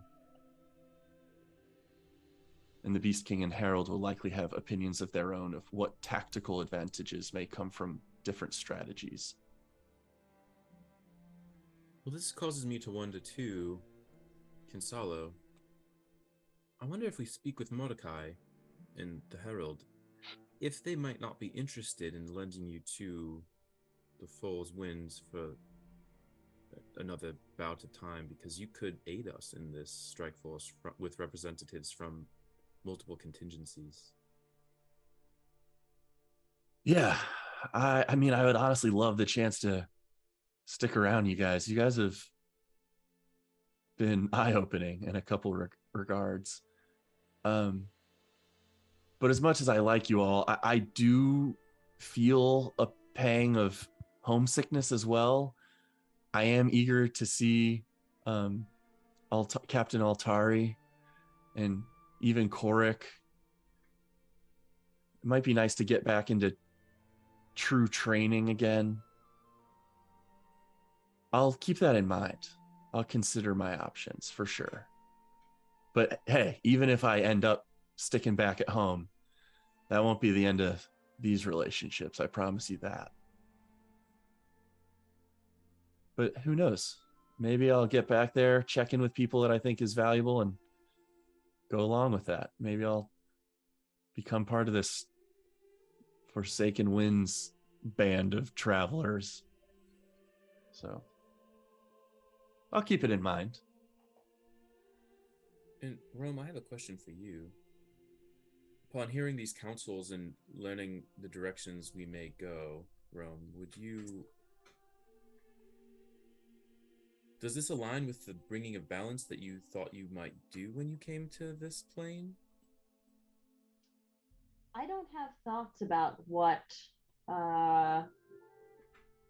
how exactly my place is with respect to how I bring balance. I just bring balance. So whatever calls to me, I will heed that call. But certainly uniting the people of the area would be beneficial for our cause. Well then, if I could suggest, what if we stay here another day or two, recuperate, gather our strength, and then set out for Kilodin and begin these communications, these envoys? What do you all think of that? I don't know about you guys. That sounds pretty good to me. Although, selfishly, if Toby Ram is willing to reach out to Korik and buy me a little extra time, I'd really like to see this play that Jiri thinks he's throwing in a week's time. Oh, yeah. Well, I mean, we could always take the show on the road if we needed to. But it would be exciting for a grand opening night in the capital of Elvenkind. Well, and Alfie's under construction, and Roulette, we know we couldn't tear her away from this forge until he's done. So maybe, how about this? 8 days from now, we will think about setting south, and that's the message we could give to Korik tonight. And perhaps it'll be easy for him to. That sounds good to me. To meet us halfway from Tiarlan to Kilodin. Well, and Mother, could we potentially ask the Myalites if we couldn't use that mirror to teleport to the Tiarlan elf, home, and then leave from there, save ourselves some time? I think that might be appropriate. There are numerous Selethar being posted at that location as we speak. on all 3 points, beneath Keep Light, at the Shademirk region of House Tiarlin, and at House Thantuar as well, safeguarding those locations so that they do not become an issue, though we have not broken their frames at this moment, seeing no threat at this time. I have not required that Arethel be part of any of the council meetings that have been happening this day or last, as well as his assertion that he means to back out of the council, which we need to, that is also a consideration of who fills that spot. I would imagine, though, we can facilitate your entry and exit from Keep Light to utilize those portals at will. One more thing that you should know, Mother, as you consider how to approach the Beast King. When speaking with him, he informed me that he has been observing our work in the Emerin nearby with the Thanatuar elves and the Ashwood. And he is appreciative of the restoring of the Emerin, but he would view us seizing any lands further than the war, especially into their territory, as not an aggression outright, but as certainly, what is the word? Colonizing their land. So we may want to speak to Elena about that. She nods in understanding and responds with, Arethel and Elena have informed me of the same, as I believe they have actually held council with the Beast King in recent past. I would agree. It is a careful line we walk to actively engage in that space and heal it without overstepping. I think we have walked that line well, and certainly further negotiations with the Beast King will, in my understanding, only further our comfort with that line. But I do have a numerous amount of other matters I do need to see to within this keep, so unless there is any other items you wish to discuss, I'm fine with holding these types of meetings as frequently as you would all like within reason to evaluate ways forward, as your insights into Chimeras and Creatia will be invaluable to us. And we can prepare accommodations for traveling south to Tiarlin if and when you all like. Only 2 other matters to bring to your attention. First of all, if we will be here for another week and potentially guests of the city for longer, could we get rooms more numerous, or a location where we could reside in the city? I'd like to make that request, besides just my rooms and 1 guest chamber. And then on top of that, as Kurum Glamdrin and Prince, and now participate in whatever strike force, I would like to understand and have the council decide upon what my official title duties are and what I have permission to do and not to do if I'm going to be meeting with other leaders, potentially that of Creation and Chimeras. I would not like to This has been a topic brought up in today's meetings as well, as you all well deserve resources at your disposal as Prince and now functionally primary knight of the Crescent Knights, even above Vanya's status. We will continue to deliberate and make those resources known to you. And as for abode accommodations, a thought did enter my mind this day, as there is a series of unkept and recently discovered ruins just to the west of us that scholars will likely want to be deeply investigating over the next weeks and months and years even. But there are numerous structures there that can be utilized for various purposes. Princess Minerva herself has already claimed the use of a tower there for her own pursuits. I would imagine the council might be amenable to sectioning off a particular location structure within those ruins for use by the Forsaken Winds of Creatia, if that is something that calls to you. But I imagine further deliberation will need to be had before anything can be formalized. Unless there is anything else, I do need to retire to other items and let you all have your freedom once more. I'm happy to meet again on the morrow.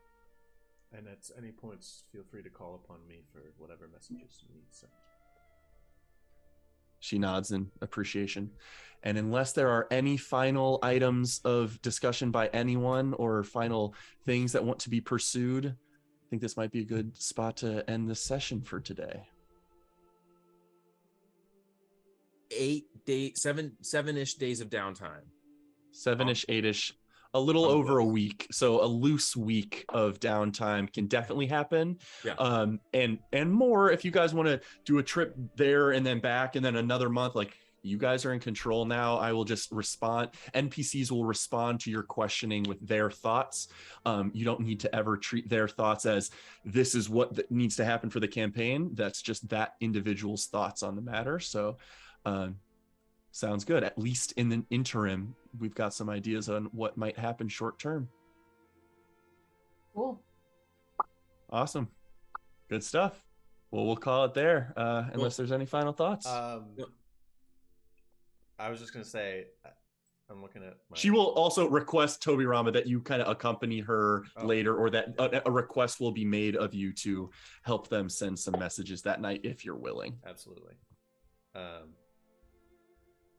was going to start gushing about new stuff, new shiny stuff we got. I don't know if you guys had other thoughts you wanted to do Before first. you gush, I want Crit to explain downtime to Alex, because she hasn't had this before like we did in Yeah, and I also I imagine Tim can give Alex a pretty good descriptor of here's the types of things we've done so far. It's as open as it needs to be. If you're interested in pursuing a thing within the time frame available, we'll work through what that means for you. If it's a buff, it's a benefit, a resource you gather. We can go into that in detail probably outside this call. But Tim's aware enough of what the deal is that he can get Alex up to speed, I think. So okay. And just in the mindset of trying to keep this concisely to the time frame we plan on. Unless there's any final thoughts, I'd like to kill this call, and then if anyone else wants to jump on the phone or Discord or anything else, that's fine too. So I don't have Discord on my work laptop, so could we end the Zoom call and then anyone who wants to rejoin for a few minutes? That's fine. Yeah. Cool.